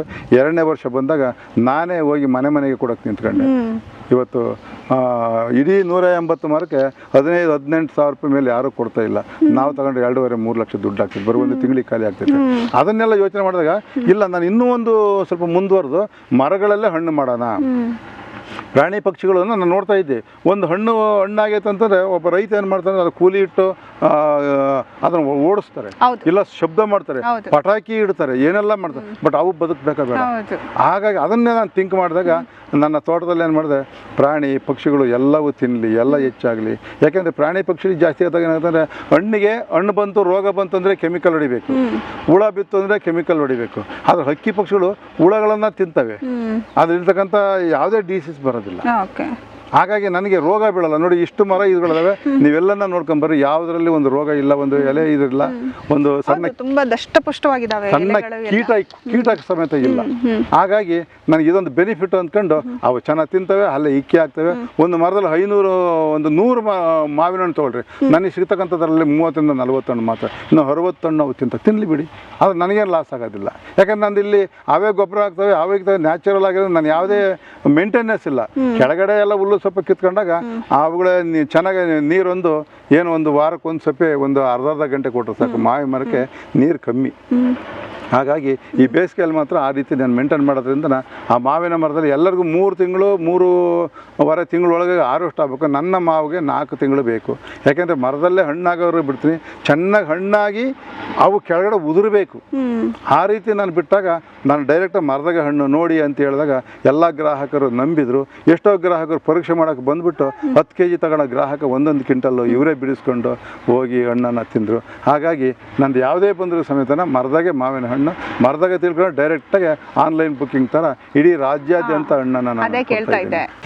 ಸರ್, ಇವಾಗ ನನಗೆ ಒಂದು ಲಾಸ್ಟ್ ಎಪಿಸೋಡ್ ರಾಮಾಂಜನೇಯ ಅವ್ರದ್ದು ಒಂದು ಸಂದರ್ಶನ ಆದ್ಮೇಲೆ ಒಬ್ರು ನನಗೆ ಕಮೆಂಟ್ ಮಾಡಿದ್ರು, ಅಂದ್ರೆ ನೈಸರ್ಗಿಕ ಕೃಷಿ ಅಂತ ಹೇಳಿ ಮಾಡಿದಾಗ 20-25 ವರ್ಷವರೆಗೂ ನಾವು ಕಾಯಬೇಕು, ಮಿನಿಮಮ್ 14 ರಿಂದ 18 ಅಥವಾ 20 ವರ್ಷದ ತನಕ ಕಾಯಬೇಕಾಗುತ್ತೆ. ಅದ್ರ ಲಾಭ ಇವತ್ತು ನಾವು 1000 ಸಂಖ್ಯೆಯಲ್ಲಿ ಮಾಡಿದಾಗ ನಾವು ಅಲ್ಲೇವರೆಗೂ ನಾವು ಮೇಂಟೈನ್ ಮಾಡ್ಕೊಂಡು ಬಂದರೆ ಕೋಟಿ ಆದಾಯ ತಗೊಳ್ಳೋದ್ರಲ್ಲಿ 2 ಮಾತಿಲ್ಲ. ಆದರೆ ನೀವು ಅದನ್ನು ಹಾಕೊಂಡು ಆದಾಯ ಹೆಂಗೆ ಜೀವನ ಹೆಂಗಂದ್ರೆ ಕುತ್ಕೊಂಡ್ರೆ ಆಗೋದಿಲ್ಲ. ಇವತ್ತು ಗಿಡದಿಂದ ಗಿಡಕ್ಕೆ ಎಷ್ಟು ಹಾಕೊಂಡಿರ್ತೀರಿ ನೀವು? ಒಂದು ಮಾವಿನ ಮರ ಹಾಕೊಂಡ್ರೆ 30 ಫೀಟ್ ಹಾಕೊಂಡಿರ್ತೀರ. ಈಗ ಒಂದು ತೆಂಗು ಹಾಕೊಂಡ್ರೆ ಅದಕ್ಕೂ ಕೂಡ 20 ರಿಂದ 25, 30 ಹಾಕೊಂಡಿರ್ತೀರ. ಅಥವಾ ಈಗ ಶ್ರೀಗಂಧ ಹಾಕಿದ್ರು ಸಮೇತ ದೂರ ಹಾಕೊಂಡಿರ್ತೀರ. ಮಧ್ಯದಲ್ಲಿ ಪ್ಲೇಸ್ ಇರುತ್ತಲ್ವ, 4 ಈಗ ಅಡಿಕೆ ಹಾಕಿರ್ತೀರ. ಅಡಿಕೆ ಎಷ್ಟು ಹಾಕಿರ್ತೀರ ನೀವು? ಹಾಕಿದ್ರೆ ಮಿನಿಮಮ್ 8 ಅಡಿ ದಾಯ ಹಾಕಿರ್ತೀರ. 8.5 ಟ್ಯಾಕ್ಟ್ರಿ ಓಡಾಡಿಕೆ 8.5 ಇರ್ತದೆ. ಟ್ಯಾಕ್ಟ್ರಿ ಬೇಡ ಅಂದರೆ 7 ಅಡಿ ಇರ್ತದೆ, 9 ಅಡಿ ಇಡ್ಬೋದು. ಆ ಮಧ್ಯದಲ್ಲಿ ನೀವು ಕೊತ್ತಂಬರಿ ಸೊಪ್ಪು ಹಾಕಬೋದು, ಚೆಂಡು ಹೂವು ಹಾಕಬೋದು, ಮತ್ತು ಸೊಪ್ಪು ಬೆಳಿಬೋದು. ನೀವು ಮೆಣಸಿನ ಸಸಿ ಹಾಕ್ಬೋದು, ಬದನೆ ಸಸಿ ಹಾಕಬೋದು, ಕ್ಯಾರೆಟ್ ಹಾಕಬೋದು. ಇದನ್ನೆಲ್ಲ ಹಾಕೊಂಡ ನಿಮಗೆ ಕೊತ್ತಂಬರಿ 1 ತಿಂಗಳಿಗೆ ಸಿಗುತ್ತೆ. ಚೆಂಡು ಹೂವು ಅದು 45 ಸ್ಟಾರ್ಟ್ ಆಗಿ 60 ದಿನಕ್ಕೆ ಅದು ಕ್ಲೋಸ್ ಆಗ್ತದೆ. ಅದರಲ್ಲಿ ಆದಾಯ ಬರ್ತದೆ. ಮತ್ತು ಸೊಪ್ಪು ತರಕಾರಿ ಡೈಲಿ ವ್ಯಾಪಾರ ಇರುತ್ತೆ, ಅದನ್ನು ಮಾಡಬೇಕು. ಇದು ಎಲ್ಲಾದರೂ ಮಾಡೋದ್ರ ಜೊತೆಗೆ ನೀವು ಅರಣ್ಯ ಕೃಷಿ ನೈಸರ್ಗಿಕ ಬೆಳೀತಕ್ಕಂಥದ್ದೇ ಸತ್ಯ. ಹಂಗಿದ್ದಾಗ ಒಂದು 2 ಎಮ್ಮೆ ಹಸು ಇಟ್ಕೋಬೋದಲ್ಲ. ಹಸುವಲ್ಲಿ ಹಾಲು ಕೊಡ್ತದೆ. ಅದರಲ್ಲಿ ನಿಮಗೆ ನ್ಯಾಚುರಲ್ಲಾಗಿ ಅದರಲ್ಲಿ ಗೊಬ್ಬರ ಸಿಕ್ಕಾಗ ಗೊಬ್ಬರ ತಗೊಂಡು ನೀನು ಗಿಡಗಳಿಗೆಲ್ಲ ಹಾಕಬೋದು. ನೀವು ಬೇಡ ಅಂದರೆ ಅದನ್ನು ಮಾರಾಟ ನೀವು ಮಾಡ್ಬೋದು. ಇದನ್ನೆಲ್ಲ ಮಾಡ್ಬೋದಲ್ಲ. ನಿಮಗೆ ಇದರಲ್ಲೇ ಮುಖಾಂತರ ನೀವು ಆದಾಯ ಕೊಂಡ್ಕೋಬೋದು. ಇವತ್ತು ಒಂದು 2 ಹಸು ತಗೊಂಡ್ರೆ ಇವತ್ತು ಮಿನಿಮಮ್ ಅಂದರೆ ಒಂದು 10 ರಿಂದ 15 ಲೀಟ್ರ್ ಹಾಲು ಕರಿತಿದೆ. ಒಂದು ಟೈಮ್ ತಗೊಂಡ್ಬೇಡ 8 ಲೀಟ್ರ್ ಅಂದ್ರೂ ಒಂದು ದಿನಕ್ಕೆ ಮಿನಿಮಮ್ 15-16 ಲೀಟ್ರ್ ಅಂತ ಕರೀತದ. ನಿಮ್ಮ ಮನೆಗೆ 1 ಲೀಟ್ರ್ ಬಳಸ್ಕೊಂಡು 15 ಲೀಟ್ರನ್ನ ತಗೊಂಡೋಗಿ ನೀವು ಡೈರಿಗೆ ಹಾಕ್ಬೋದಲ್ವ. ಆ ಡೈರಿಯಲ್ಲ ಸಬ್ಸಿಡಿ ಸಿಗ್ತದೆ. ಅದರಲ್ಲಿ ನಿಮ್ಗೆ ಆದಾಯ ಮಾಡಿ ಜೀವನ ಮಾಡ್ಬೋದಲ್ವ. ಇದನ್ನು ನೀವು ಮಾಡ್ಕೋಬೋದು ವಿನಃ ಅದನ್ನು ಕಟ್ಕೊಂಡು ನಮ್ಗೆ ಆದಾಯ ಹೆಂಗೆ ಮೂಲ ಹೆಂಗೆ ಅಂತ ಕೂತ್ಕೊಂಡ್ರೆ ಕಷ್ಟ ಆಗ್ತದೆ. ಈ ರೀತಿ ನೀವು ಮಾಡ್ಬೋದು. ದಯಾನಂದ್ ಸರ್ ಹತ್ರ ತುಂಬ ಐಡಿಯಾಗಳಿದೆ. ಸರ್, ಇನ್ನೊಂದು ನಾನು ಕೇಳಿದೆ, ಇನ್ನೊಬ್ರು ಕಮೆಂಟ್, ಇದು ಫ್ಯೂಚರಲ್ಲಿ ನೈಸರ್ಗಿಕ ಕೃಷಿ ಮಾಡಬೇಕು ಅಂತ ಇರೋ ಒಬ್ಬ ರೈತನ ಪ್ರಶ್ನೆ. ಇನ್ನೊಂದು, ಆಲ್ರೆಡಿ ನಾನು ನೈಸರ್ಗಿಕ ಕೃಷಿ ಮಾಡಿಬಿಟ್ಟಿದ್ದೀನಿ, ಬಟ್ ದಲ್ಲಾಳಿಗಳ ಹಾವಳಿ ಜಾಸ್ತಿ ಆಗ್ಬಿಟ್ಟಿದೆ. ಅಂದರೆ ಮರಗಳನ್ನ ನಾನು ಡೈರೆಕ್ಟಾಗಿ ಬ್ರೋಕರೇಜ್ ಇಲ್ದೇನೆ ನಾನು ಮಾರಾಟ ಮಾಡೋಕ್ಕಾಗ್ತಾ ಇಲ್ಲ, ನಾನು ಏನು ಮಾಡಲಿ ಅಂತ ಹೇಳ್ಬಿಟ್ಟು ಒಬ್ಬರು ಒಂದು ಕ್ವಶನ್ ಕೇಳಿದ್ದಾರೆ. ಖಂಡಿತ ಇದು ಒಳ್ಳೆ ಪ್ರಶ್ನೆ. ಇದು ನೋಡಿ, ನಾನು ಕೂಡ ಈಗ ನಾನು ಆ್ಯಕ್ಚುಲಿ ಈಗ ಟೀಕಿನ ಮಧ್ಯದಲ್ಲಿ ನಿಂತ್ಕೊಂಡಿದ್ದೀವಿ. ಈ ಕಡೆ ಮಾವಿದ್ದಾವೆ, ಬಲಗಡೆ ತೆಂಗಿದ್ದಾವೆ, ಎದುರುಗಡೆ ಟೀಕ್ ಇದ್ದಾವೆ, ಈ ಕಡೆ ಬಲಗಡೆ ಶ್ರೀಗಂಧ ಕೂಡ ಇದೆ. ನಾನು ಕೂಡ ಆತ ಮಾತಾಡಿದ್ವಿ. ಹಿಂದೆಲ್ಲ ಆ ರೀತಿ ಪಬ್ಲಿಸಿಟಿ ಮಾಡ್ಕೊಂಡೆ ನಮ್ಮ ರೈತರು ಬೆಳೆದಂಗೆ ಮಾಡಿಬಿಟ್ರು. ಹಿಂದೆ CM ನಮ್ಮ ಮೊನ್ನೆ ಕೃಷ್ಣ ಅವರು CM ಆಗಿದ್ದಾಗ ಕೂಡ ಅವರು ಕೂಡ ನಮಗೆಲ್ಲ ಶ್ರೀಗಂಧವನ್ನು ಬೆಳೀರಿ, ಅನುಕೂಲ ಆಗಲಿ, ಎಲ್ಲರಿಗೂ ಅನುಕೂಲ ಅಂತ ಆದೇಶ ಕೊಟ್ಟಿದ್ದರು. ಹಿಂದಿನ ಥರ ಈಗಿಲ್ಲ. ಈಗ ಡೈರೆಕ್ಟಾಗಿ ನಮಗೆ ಒಂದು ಮಾರ್ಕೆಟಲ್ಲಿ ಮತ್ತು ನಮ್ಮ ಆರ್ಟಿಕಲ್ಚರ್ ಇದರಲ್ಲಿ ಮತ್ತು ಫಾರೆಸ್ಟ್ಗಳಲ್ಲಿ ನಮಗೆ ಆಗಿರ್ತಕ್ಕಂಥ ಒಂದು ಸೀಮಿತವಾಗಿ ಒಂದು ರೆಕಾರ್ಡ್ ಕೊಡ್ತಾರೆ. ನಮ್ಮದೇ ಆಗಿರ್ತಕ್ಕಂಥ ಒಂದು ನಮಗೊಂದು ರೈಟ್ಸ್ ಕೊಡ್ತಾರೆ. ನಾವು ಈಗ ಎಲ್ಲಿ ಬೇಕಾದ್ರೂ ನಾವು ಅದನ್ನು ಎಲ್ಲಿ ತೆಗೆದುಕೊಳ್ತಾರೋ, ಈಗ ಶ್ರೀಗಂಧ ರಕ್ತಚಂದ್ರ ಎಲ್ಲಿ ತಗೊಳ್ತಾರೋ ನಾವು ಅಲ್ಲಿ ಹೋಗ್ಬಿಟ್ಟು ಅವ್ರ ಹತ್ರ ನಾವು ಇದನ್ನು ಎಷ್ಟು ಗಿಡ ಬೆಳೆಸಿದ್ರಿ, ಎಷ್ಟು ಮಾಡಿದ್ವಿ, ಎಷ್ಟು ವರ್ಷ ಮಾಡಿದ್ವಿ, ಎಲ್ಲಿ ತಂದಿದ್ರಿ ಅಂತಕ್ಕಂಥದ್ದನ್ನು ಡೇಟು ಇದು ನೀವೆಲ್ಲ ಅದ್ರ ಮೂಲ ಎಲ್ಲ ಇಟ್ಕೊಂಡ್ಬಿಟ್ಟು ಅವ್ರು ತಗೊಂಡೋಗ್ಬಿಟ್ಟು ಇದು ಮಾಡ್ಕೊಂಡ್ಬಿಟ್ಟು ನೀವು ಮಾಡಿದರೆ ನಮಗೆ ಯಾವುದೇ ಒಂದು, ಹಾಗಾಗಿ ನಾವು ಆ ರೀತಿ ಅನುಮತಿ ತಗೊಂಡು ನೀವು ಮಾಡಿದ್ದಾದರೆ ನಮಗೆ ಇವತ್ತು ಇಲಾಖೆನೇ ನಮಗೆ ಪ್ರೋತ್ಸಾಹ ಕೊಡುತ್ತೆ. ನಾವು ಆ ಇಲಾಖೆ ಮುಖಾಂತರವಾಗಿ ನಾವು ಮಾರಾಟವನ್ನು ನಾವು ಮಾಡ್ಬೋದು. ನೀವು ಈ ಕಡೆ ಚಿಕ್ಕಮಂಗ್ಳೂರು ನೀವು ಆ ಕಡೆ ಹೋದರೆ ನೀವು ನಂಬ್ರಿ ಬಿಡ್ರಿ 20-30 ಎಕರೆಗಟ್ಟಲೆ ಶ್ರೀಗಂಧ ಬೆಳೆದು ಇವತ್ತು ನೂರಾರು ಸಾವಿರ ಕೋಟಿ ತಗೊಂಡಿರ್ತಕ್ಕಂಥ ನನ್ನ ಸ್ನೇಹಿತರೇ ಇದ್ದಾರೆ. ಮೊನ್ನೆ ಒಂದು ಮರ ನೀವು ನಂಬ್ತಾರೆ ಬಿಟ್ಟು 68 ಕೋಟಿ ರೂಪಾಯಿ ಹೋಗಿದೆ. ನನ್ನ ಹತ್ರ ಫೋಟೋ ಇದೆ ನನ್ನ ಹತ್ರ ಹೆಸರು ನಮ್ಮ ಹತ್ರ ಇದೆಲ್ಲ ಇದೆ ನಮ್ಮ ಹತ್ರ. ಮೊನ್ನೆ ಈಗ ನಮ್ಮ ರಾಜ್ಯದಲ್ಲಿ ನಮ್ಮ ಯಾರೋ ನಮ್ಮ ಚಿತ್ರದುರ್ಗ ಜಿಲ್ಲೆಯೊಳಗೆ DC ಅಮರ್ ನಾರಾಯಣ ಅಂತ ಹೇಳ್ಬಿಟ್ಟು ಈಗ ಅವರೇ ಕೂಡ ರಾಜ್ಯ ಅಧ್ಯಕ್ಷರು ಕೂಡ ಇದ್ದಾರೆ. ಈಗ ನಮ್ಮ ಸಂಪರ್ಕದಲ್ಲೆಲ್ಲ ಇದ್ದಾರೆ ಅವರು. ಏನು ಅವರೇ ಅಧ್ಯಕ್ಷರಿದ್ದಾರೆ. ಈಗ ನಾವೆಲ್ಲ ಇದನ್ನೇ ಪ್ರಶ್ನೆ ಕೇಳ್ತಿರ್ತೀವಿ. ಜೊತೆಗೆ ಈ ಶ್ರೀಗಂಧ ರಕ್ತ ಚಂದನ ಏನಾಗುತ್ತದೆ, ಸ್ವಲ್ಪ ಕಳ್ಳರ ಕಾಟ ಜಾಸ್ತಿ ಇದೆ ಅಂತ ಹೇಳ್ತಾರೆ. ಬಟ್ ಮನೆಯಲ್ಲಿ 2-3 ಇರಬೇಕು. 2-3 ಇಟ್ಕೊಂಡಾಗ ನಾವು ಅದನ್ನು ಜೋಪಾನವಾಗಿ ನಾವು ಅದನ್ನು ಬೆಳೆಸ್ಕೊಂಡು ಮಾಡ್ಕೊಂಡು ಸ್ವಲ್ಪ ಇದು ಮಾಡ್ಕೊಂಡ್ರೆ ನಮ್ಗೆ ಯಾವುದೇ ಒಂದು ಸಮಸ್ಯೆ ಆಗೋದಿಲ್ಲ. ಒಬ್ಬಂಟಿಗೆ ತುಂಬ ಕಷ್ಟ ಆಗ್ತದೆ. ಸರ್ ನಂದು ಇನ್ನೊಂದು ಪ್ರಶ್ನೆ, ನೀವು ಹೇಳಿದ್ರಿ ಗ್ಲುಕೋಸ್ ಬಾಟಲ್ಗಳನ್ನ ತೊಗೊಂಡು ಬಂದು ಹಾಸ್ಪಿಟಲಿಂದ ಗ್ಲುಕೋಸ್ ಬಾಟಲ್ನ ವಾಟರ್ ಬಾಟಲ್ನ ತೊಗೊಂಡ್ಬಂದ್ಬಿಟ್ಟು ನಾನು ಕೃಷಿನ ಸ್ಟಾರ್ಟ್ ಮಾಡಿದೆ ಅಂತ ಹೇಳಿದ್ರಿ. ಸುತ್ತಮುತ್ತ ಜನಗಳ ಒಪಿನಿಯನ್ ಹೆಂಗಿತ್ತು ಸರ್ ಆಗ? ಯಾಕಂದ್ರೆ ಈಸಿಯಾಗಿ ಯಾವುದನ್ನು ಒಪ್ಕೊಳ್ಳಲ್ಲ ನಮ್ಮ ಜನಗಳು. ಒಪ್ಕೊಳ್ಳೋದಿಲ್ಲ, ಬಟ್ ಅದನ್ನು ಯಾರು ಕಾಮೆಂಟ್ ಮಾಡಲಿಲ್ಲ ನನಗೆ. ಅದು ಯಾಕಂತ ನನಗೆ ಗೊತ್ತಿಲ್ಲ. ಹೌದಾ, ಇದು ಮಾಡ್ಬೋದು, ಹಿಂಗೆ ಮಾಡ್ಬೋದು, ನೀರು ಆಗುತ್ತಾ, ಶಾರ್ಟೇಜ್ ಬರೋಲ್ಲ. ಶಾರ್ಟೇಜ್ ಮಾಡಿದ್ರೆ ಮತ್ತೆ ತುಂಬಿಕೆ ಬರ್ಬೇಕಪ್ಪ. ಈಗ ನಮಗೊಂದು ಹೋಟ್ಲಿಗೆ ಊಟಕ್ಕೆ ಹೋಗ್ತೀವಿ, ಒಂದು ಇಡ್ಲಿ ಕೊಡಪ್ಪ, ಒಂದು ವಡೆ ಕೊಡಪ್ಪ ಅಂತ ತಿಂತೀವಿ. ನಮ್ಗೆ ಹೊಟ್ಟೆ ತುಂಬಲಿಲ್ಲ ಅಂತ ಮತ್ತೆ ಇನ್ನೊಂದು ಇಡ್ಲಿ ಕೊಡಪ್ಪ ಅಂತ ಹಂಗೆ ಕೇಳಿ ಹಾಸ್ಕೋಬೇಕು. ಹಂಗೆ ನೀರು ಖಾಲಿ ಆದ ಮತ್ತೆ ನೀರು ತುಂಬಿಸಿಡ್ಬೇಕಾಗುತ್ತೆ. ಆ ರೀತಿ ನಾವು ಮಾಡ್ಕೋಬೇಕು. ಆ ರೀತಿ ನಮ್ಮ ಪಬ್ಲಿಕ್ ಟಿವಿ ರಂಗಣ್ಣ ಅವರು ಯಾವಾಗ ನಿಮ್ಮನ್ನ ಪಬ್ಲಿಕ್ ಹೀರೋ ಅಂತ ಗುರುತಿಸಿದ್ದು ಸರ್? 2017 ಜೂನ್ 16ನೇ ತಾರೀಕು. ಅದು ಆ್ಯಕ್ಚುಲಿ ನಾನು ಆ ಟೈಮ್ನಲ್ಲಿ ನನಗೆ ಥಾಯ್ಲ್ಯಾಂಡಲ್ಲಿ ಒಂದು ಇಂಟರ್ನ್ಯಾಷನಲ್ ಗೋಲ್ಡ್ ಸ್ಟಾರ್ ಅವಾರ್ಡ್ ಇತ್ತು. ಆ ಟೈಮ್ನಲ್ಲಿ ಹೋಗೋ ಮುಂದ್ಗಡೆ ಅವ್ರಿಗೆ ಹೆಂಗೆ ಮಾಹಿತಿ ಸಿಗ್ತಾ ಗೊತ್ತಿಲ್ಲ. ಇಮಿಡಿಯೇಟಾಗಿ ನನ್ನ ತೋಟಕ್ಕೆ ಬಂದು ಒಂದು ದಿನಗಳೆಲ್ಲ ಬಂದು ಶೂಟ್ ಮಾಡಿ ನನ್ನಲ್ಲಿ ವಿಚಾರವನ್ನು ಕೇಳಿದರು. ನನ್ನ ಕೇಳೋದಕ್ಕಿಂತ ಕೇಳಿದ್ದಾದಮೇಲೆ ನೀವು ಸರಿ ಸರ್ ಆಯಿತು ಅಂತ ಹೇಳ್ಬಿಟ್ಟು ಚಳ್ಳಕೆರೆ ಟೌನ್ಗೆಲ್ಲ ಹೋಗಿದ್ರು. ಅಲ್ಲಿ ಸಾಕಷ್ಟು ಜನ ವಿಚಾರ ಮಾಡಿದ್ದಾರೆ. ಆಟೋ ಹೊಡೆಯೋ ನಮ್ಮ ಡ್ರೈವರ್ಗಳಿಂದ ಹಿಡಿದು ಅಲ್ಲಿ ಕೆಲಸ ಮುನ್ಸಿಪಾಲ್ಟವ್ರನ್ನ ಸಮೇತ ಕೇಳಿಬಿದ್ದಾರೆ. ಕೇಳಿದಾಗ ನನ್ನ ಹೆಸರು ಹೇಳಿದಾಗ ಅವ್ರಿಗೆಲ್ಲ ಒಂದು ಒಳ್ಳೆ ಒಂದು ಒಳ್ಳೆ ಅಭಿರುಚಿಯಾದ ಮಾತುಗಳು ಹೇಳಿದಾಗ ಇವಾಗ ಗುಡ್ ಇವನು ಮಾಡ್ಬೋದು ಅಂತೇಳಿ ಆವಾಗ ನನ್ನ ವಿಚಾರಗಳೆಲ್ಲ ತಿಳ್ಕೊಂಡಾಗ ನಾವು ಮಾಡಿದ್ರು. ಸುಮಾರು 22 ಬಾರಿ ನಾನು ಬ್ಲಡ್ ಡೊನೇಟ್ ಮಾಡಿದ್ದೆ. ಹುಟ್ಟಿದಾಗಿನಿಂದಲೂ ಕೂಡ ನನ್ನ ಸರ್ವೀಸೇ ಒಂದು ಸಮಾಜ ಸೇವೆ. ಅದು ಸರಿಯಾದ ರೀತಿಯಲ್ಲಿ ನಾನು ರಾಜಕಾರಣದಲ್ಲಿ ಏನೋ ಒಂದು ಮಾಡಬೇಕು ಅಂತ ಕನಸು ಕಟ್ಕೊಂಡೆ. ಬಟ್ ನನಗೆ ಅದಕ್ಕೆಲ್ಲ ಅವಕಾಶ ಸಿಗಲಿಲ್ಲ. ಅವಕಾಶ ಸಿಗಲಿಲ್ಲ ಅನ್ನೋದಕ್ಕಿಂತ ಮುಂಚೆಗೆ ನನ್ನ ಹಣೆಯಲ್ಲೇ ಅದು ಯೋಗ ಕೂಡಿ ಬಂದಿಲ್ಲ ಅನ್ಸುತ್ತೆ. ಹಂಗಾಗಿ ಇವತ್ತಿನ ತಕ್ಕ ನಾನು 23 ವರ್ಷ ಪಕ್ಷಗಳು ದುಡಿದಿದ್ದು ಸಮೇತ ನನಗೇನು ಬೇಜಾರಾಗಿಲ್ಲ. ಯಾಕಂದರೆ ನನ್ನಲ್ಲೇ ಅದು ಪಾಪ ನನಗೆ ಅದು ಅರ್ಹತೆ ಇಲ್ಲ ಅಂದಾಗ ನಾವು ಅದರಲ್ಲಿ ಹೋಗೋದು ಕಷ್ಟ ಆಗುತ್ತೆ ಅಂತೇಳಿ ಅದನ್ನು ಬಿಟ್ಟು ಮೇಲೆ ತೋಟ ಮಾಡಿದಾಗ ಇವತ್ತು ನನಗೆ ರಂಗಣ್ಣವರು ಗುರುತಿಸಿದ್ರು, ನಿಮ್ಮಂಥ ಅಭಿಮಾನಿಗಳು ಗುರುತಿಸಿದ್ರ, ಇವತ್ತು ಕರ್ನಾಟಕ ಸರ್ಕಾರ ಗುರುತಿಸಿದೆ. ಆಮೇಲೆ ನಾನು ಇನ್ನೊಂದು ನಿಮಗೆ ಕೇಳಲೇಬೇಕು, ನಮ್ಮ ರೈತ ದಯಾನಂದ್ ಅವರು ಡಾಕ್ಟರ್ ಆಗಿದ್ದು ಯಾವಾಗ ಮೇಡಮ್? 2021ರಲ್ಲಿ ನನಗೆ ಥಾಯ್ಲ್ಯಾಂಡ್ ಇದರಲ್ಲಿ ಒಂದು ಸರ್ತಿ ಮಾಡಿದರು. ಎರಡನೇದಾಗಿ ನಮ್ಮಲ್ಲಿ ಬೆಂಗಳೂರು ಮತ್ತು ತಮಿಳುನಾಡು ಯೂನಿವರ್ಸಿಟಿ ರಿಸರ್ಚ್ ಯೂನಿವರ್ಸಿಟಿಯಲ್ಲಿ ಕೂಡ ಒಂದು ಸರಿ ಅದನ್ನು ನನಗೆ ಮಾಡಿದರು. ಮೊಟ್ಟ ಮೊದಲ ಬಾರಿಗೆ ಕೂಡ ನನಗೆ ಅದು ಬಂದಿದ್ದು ಭಾಳ ಖುಷಿ ಆಯಿತು. ಹೌದು, 2 ಸರಿ ಇದಾಯಿತು. ಇನ್ನು ಇದು ಒಂದು ಕಜಕಿಸ್ತಾನದಲ್ಲಿ ಕೂಡ ಲಾಸ್ಟ್ ಇಯರ್ 21ರಲ್ಲಿ ಇತ್ತು ಮೇಡಮ್. ಕಜಕಿಸ್ತಾನದಲ್ಲಿ ಕೂಡ ಡಾಕ್ಟ್ರೇಟ್ ಇತ್ತು. ಕಾರಣದಿಂದ ನಾವೆಲ್ಲ ರೆಡಿಯಾಗಿ ಹೊರಟಿದ್ದೆ. ನಮ್ಮ ಶಾಸಕರು ಕೂಡ ಸಾಕಷ್ಟು ನಮಗೆ ಕರೆದು ವೇದಿಕೆ ಮೇಲೆ ಕುಂಡಿಸಿ ಸನ್ಮಾನಗಳೆಲ್ಲ ಮಾಡಿ ಬೀಳ್ಕೊಡುಗೆ ಕೊಡೋಕ್ಕೆಲ್ಲ ಪ್ರಯತ್ನ ಮಾಡಿದ್ರು. ಪಾಪ ಅದು ಕೊರೋನಾದಿಂದ ಅದೇನೋ ಲಾಕ್ಡೌನ್ ಅಂತೇಳಿ ಅದು ಬ್ರೇಕಪ್ ಅದು ಅಲ್ಲಿಗೆ ಸುಮ್ಮನೆ ಆಯಿತು. ಆದಮೇಲೆ ನನಗೆ ಕೊನೆಗೆ ಎಲ್ಲ ಈ ರಾಜಕಾರಣ ಅವೆಲ್ಲ ಬೇಡ ಅಂತ ಹೇಳ್ಬಿಟ್ಟು ಬೇಡಪ್ಪ ಕೃಷಿಯನ್ನು ಮಾಡೋಣ, ಇದ್ರ ತೃಪ್ತಿಯನ್ನು ಸಿಗ್ಬೋದು ಅಂತೇಳಿ ನಾನು ಕೃಷಿ ಮಾಡಿದೆ. 2010ರಲ್ಲಿ ಕೃಷಿ ಮಾಡಿದೆ. 2014ಕ್ಕೆ ನನಗೆ ಪ್ರಗತಿಪರ ರೈತ ಅಂತ ಪ್ರಶಸ್ತಿ ಬಂತು. ಅದನ್ನು ನೋಡ್ಕೊಂಡು ಜಿಲ್ಲಾ ಮಟ್ಟದಲ್ಲಿ ಕೃಷಿ ಪಂಡಿತ್ ಪ್ರಶಸ್ತಿ ಅಂತ ಕೊಟ್ಟರು.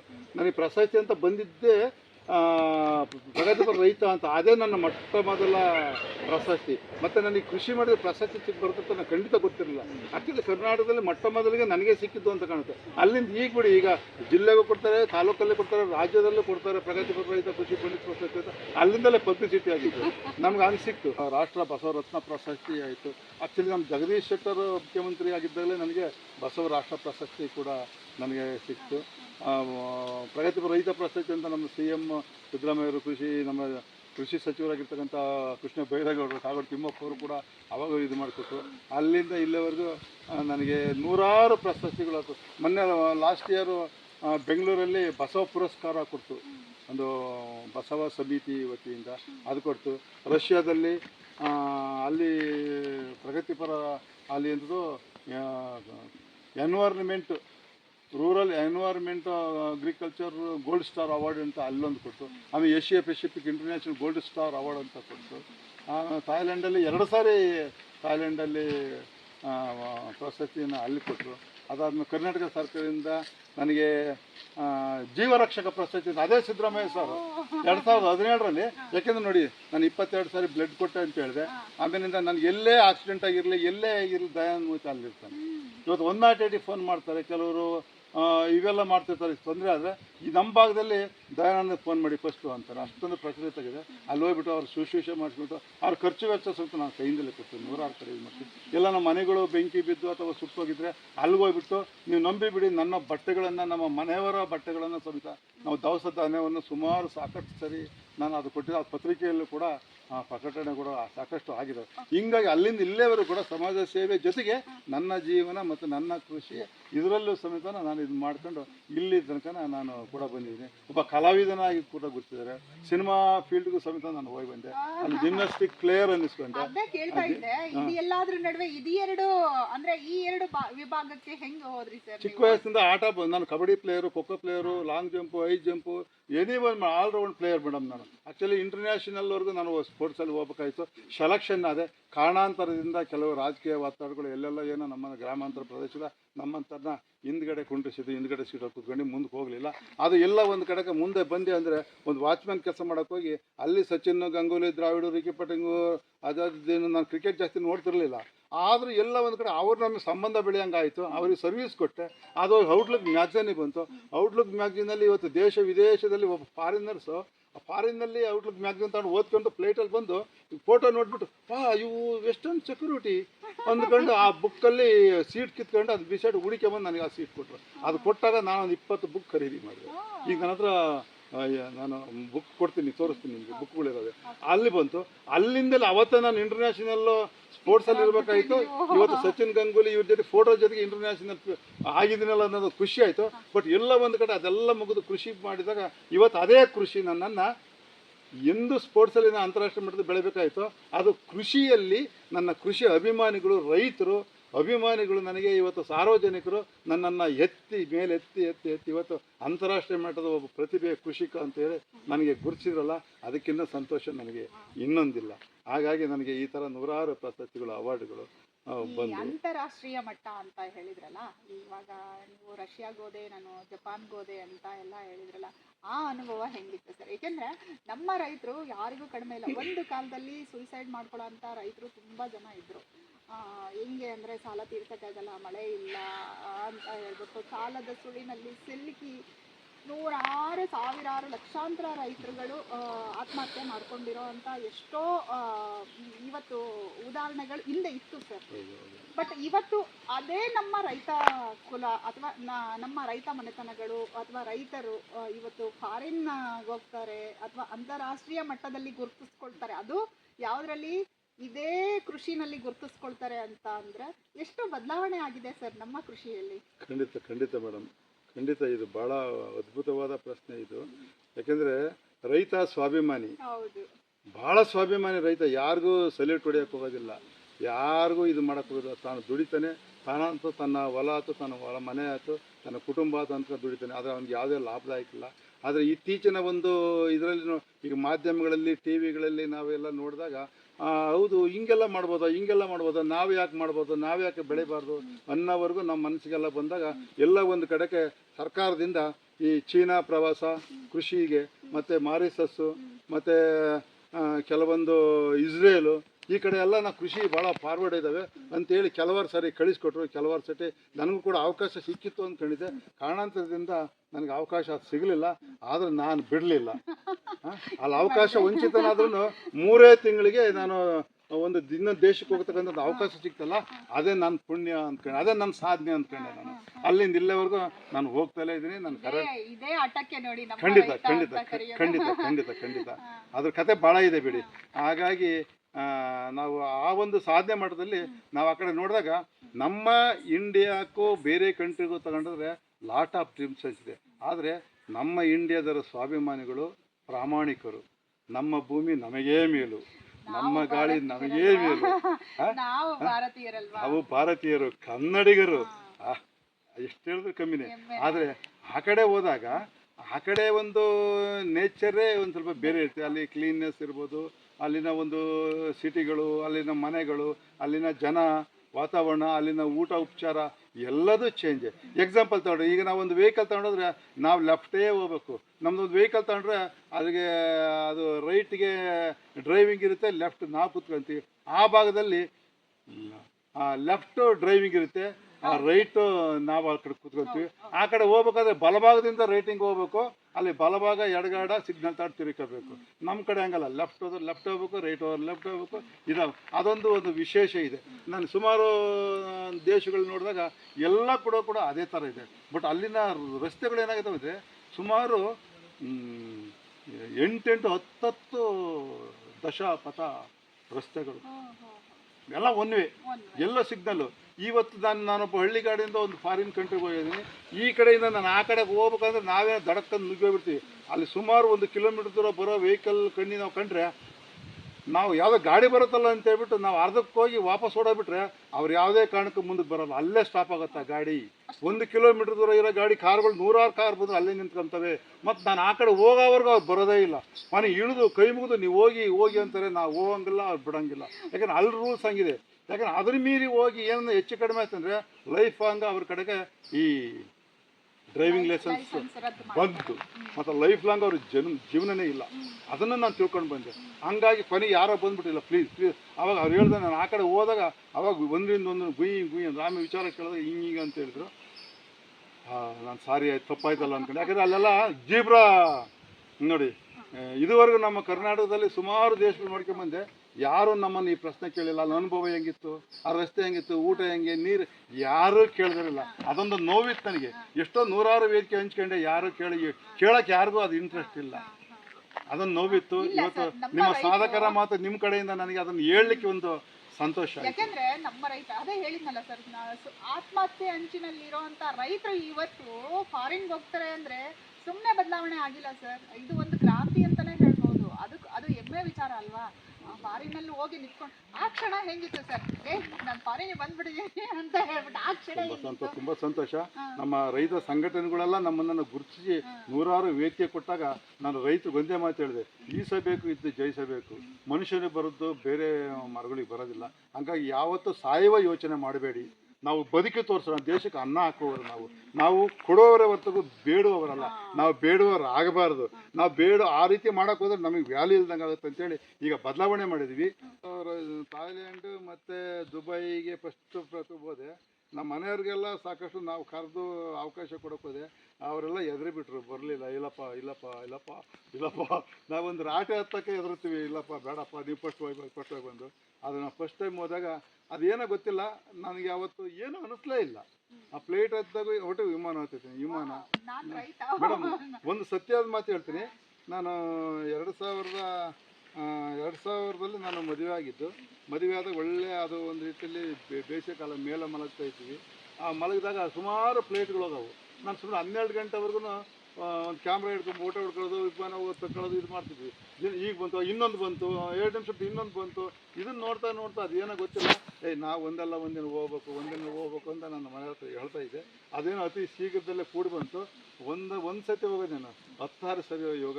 ಒಂದು ಸುಮಾರು ಈಗ 19 ಫ್ಲೈಟಲ್ಲಿ ನಾನು ಈಗ ಜರ್ನಿ ಮಾಡಿರೋದು. ಅದೊಂದು ಹೆಮ್ಮೆ ಅನಿಸುತ್ತೆ. ಭಾಳ ಎಮಿರೇಟ್ಸ್ ವಿಮಾನದಲ್ಲಿ ಕೂಡ ಒಂದು ಸತಿ ಹೋಗಿ ಬಂದೆ. ಅದು ಇಲ್ಲಿ ಎಮಿರೇಟ್ಸು ಮೋಸ್ಟ್ಲಿ ಬೆಂಗಳೂರು ಟು ದುಬೈ. ಮಿಕ್ಕಿದ್ದೆಲ್ಲ ಮಾಮೂಲಿ, ಎಲ್ಲ ಕಡೆ ಹೋಗೋದೆಲ್ಲ ಮಾಮೂಲಿ ಇದು. ಅದೊಂದು ಸಂತೋಷ ಆಯಿತು. ಬಟ್ ಆ ಅನುಭವನೇ ಬೇರೆ ಆಗುತ್ತೆ. ಆ ಹಾರುವಾಗ, ಆ ಇಳಿಯುವಾಗ, ಆ ಮೇಲೆ ಹೋಗ್ತಾ ಅದೆಷ್ಟು ಮೋಡಗಳು ದಾಟೋಗುತ್ತೆ ಏನೋ ಗೊತ್ತಿಲ್ಲ. ಭೂಮಿ ಕಾಣಲ್ಲ, ಕೆಳಗಡೆ ಗಾಳಿ ಇನ್ನೊಂದು ಕಾಣಲ್ಲ, ಮೋಡ ಬಿಟ್ಟರೆ ಏನೂ ಕಾಣಲ್ಲ, ಬರೀ ಮಂಜು. ಒಂದೊಂದು ಸತಿ ಅನೌನ್ಸ್ ಮಾಡ್ತಿರ್ತಾರೆ, ಇವರು ಆಲ್ರೆಡಿ ಎಲ್ಲರೂ ಇದು ಆ ಬೆಲ್ಟ್ ಹಾಕೊಳ್ಳೋದಕ್ಕೂ ಇಂಗ್ಲೀಷಲ್ಲಿ ಅದೆಲ್ಲ ಹೇಳ್ತಿರ್ತಾರೆ. ವೆರಿ ಬಿ ಕೇರ್ಫುಲ್, ಈ ಥರ ಬರ್ತದೆ, ಮಂಜು ಬರ್ತದೆ, ಮಂಜಿಗೆ ಈಗ ಡಿಕ್ಕಿ ಹೊಡಿತದೆ, ಸ್ವಲ್ಪ ಗಾಡಿ ಶೇಕ್ ಆಗ್ತದೆ. ಹಂಗೆ ಹೇಳಿ ತಕ್ಷಣಕ್ಕೆ ಗಾಡಿನೇ ಒಂದ್ಸತಿ ಆಗಿಬಿಡುತ್ತೆ. ಮುಗೀತು ಅಂದ್ಕೊಂಡ್ಬಿಟ್ಟಿದ್ದೀವಿ ನಾವು. ಬಟ್ ಅದೇನೂ ಆಗೋದಿಲ್ಲ. ಅದೊಂದು ಭಯ ಒಂದು ಹುಟ್ಟಿಸಿದ್ಬಿಟ್ರೆ ಮಿಕ್ಕಿದ್ದೆಲ್ಲನ ಒಂದು ರೀತಿಯಲ್ಲಿ ಅದ್ಭುತವಾಗಿ ಸ್ವರ್ಗನೇ. ಅದೇನೋ ಒಬ್ಬ ರೈತನಿಗೆ ಸ್ವರ್ಗಕ್ಕೆ 100 ಗೇಣು ಅಂತಾರಲ್ಲ, ಹಂಗೆ ಸ್ವರ್ಗನೂ ನಾನು ನೋಡಿ ಬಂದಂಗೆ ಆಯ್ತು ಮೇಡಮ್. ಈ ಭೂಮಿ ಜಮೀನಿಗೆ ಬಂದಾಗ ಅಂದರೆ ಈ ಖಾಲಿ ಜಮೀನಿಗೆ ಬಂದು ನೀವು ಕಾಲಿಟ್ಟಾಗ ಕೃಷಿ ಅಥವಾ ಈ ಭೂಮಿ ನಿಮಗೆ ಇಷ್ಟೆಲ್ಲ ಕೊಡುತ್ತೆ ಅಂತ ಅಂದ್ಕೊಂಡಿದ್ರ? ಖಂಡಿತ ಇಲ್ಲ. ನನಗೆ ಸಮಾಧಾನ ಇರಲಿಲ್ಲ. ಸುಮಾರು ಒಂದು 20 ವರ್ಷ ನಾನು ರಾಜಕಾರಣದಲ್ಲಿ ವಯಸ್ಸು ಕಳೆದ್ಬಿಟ್ಟೆ. ನನಗೆ ಈಗಲೂ ಖಂಡಿತ ನನಗೆ ಈಗ ನೋವಿದೆ, ನನಗೆ ಈಗಲೂ ನೋವಿದೆ.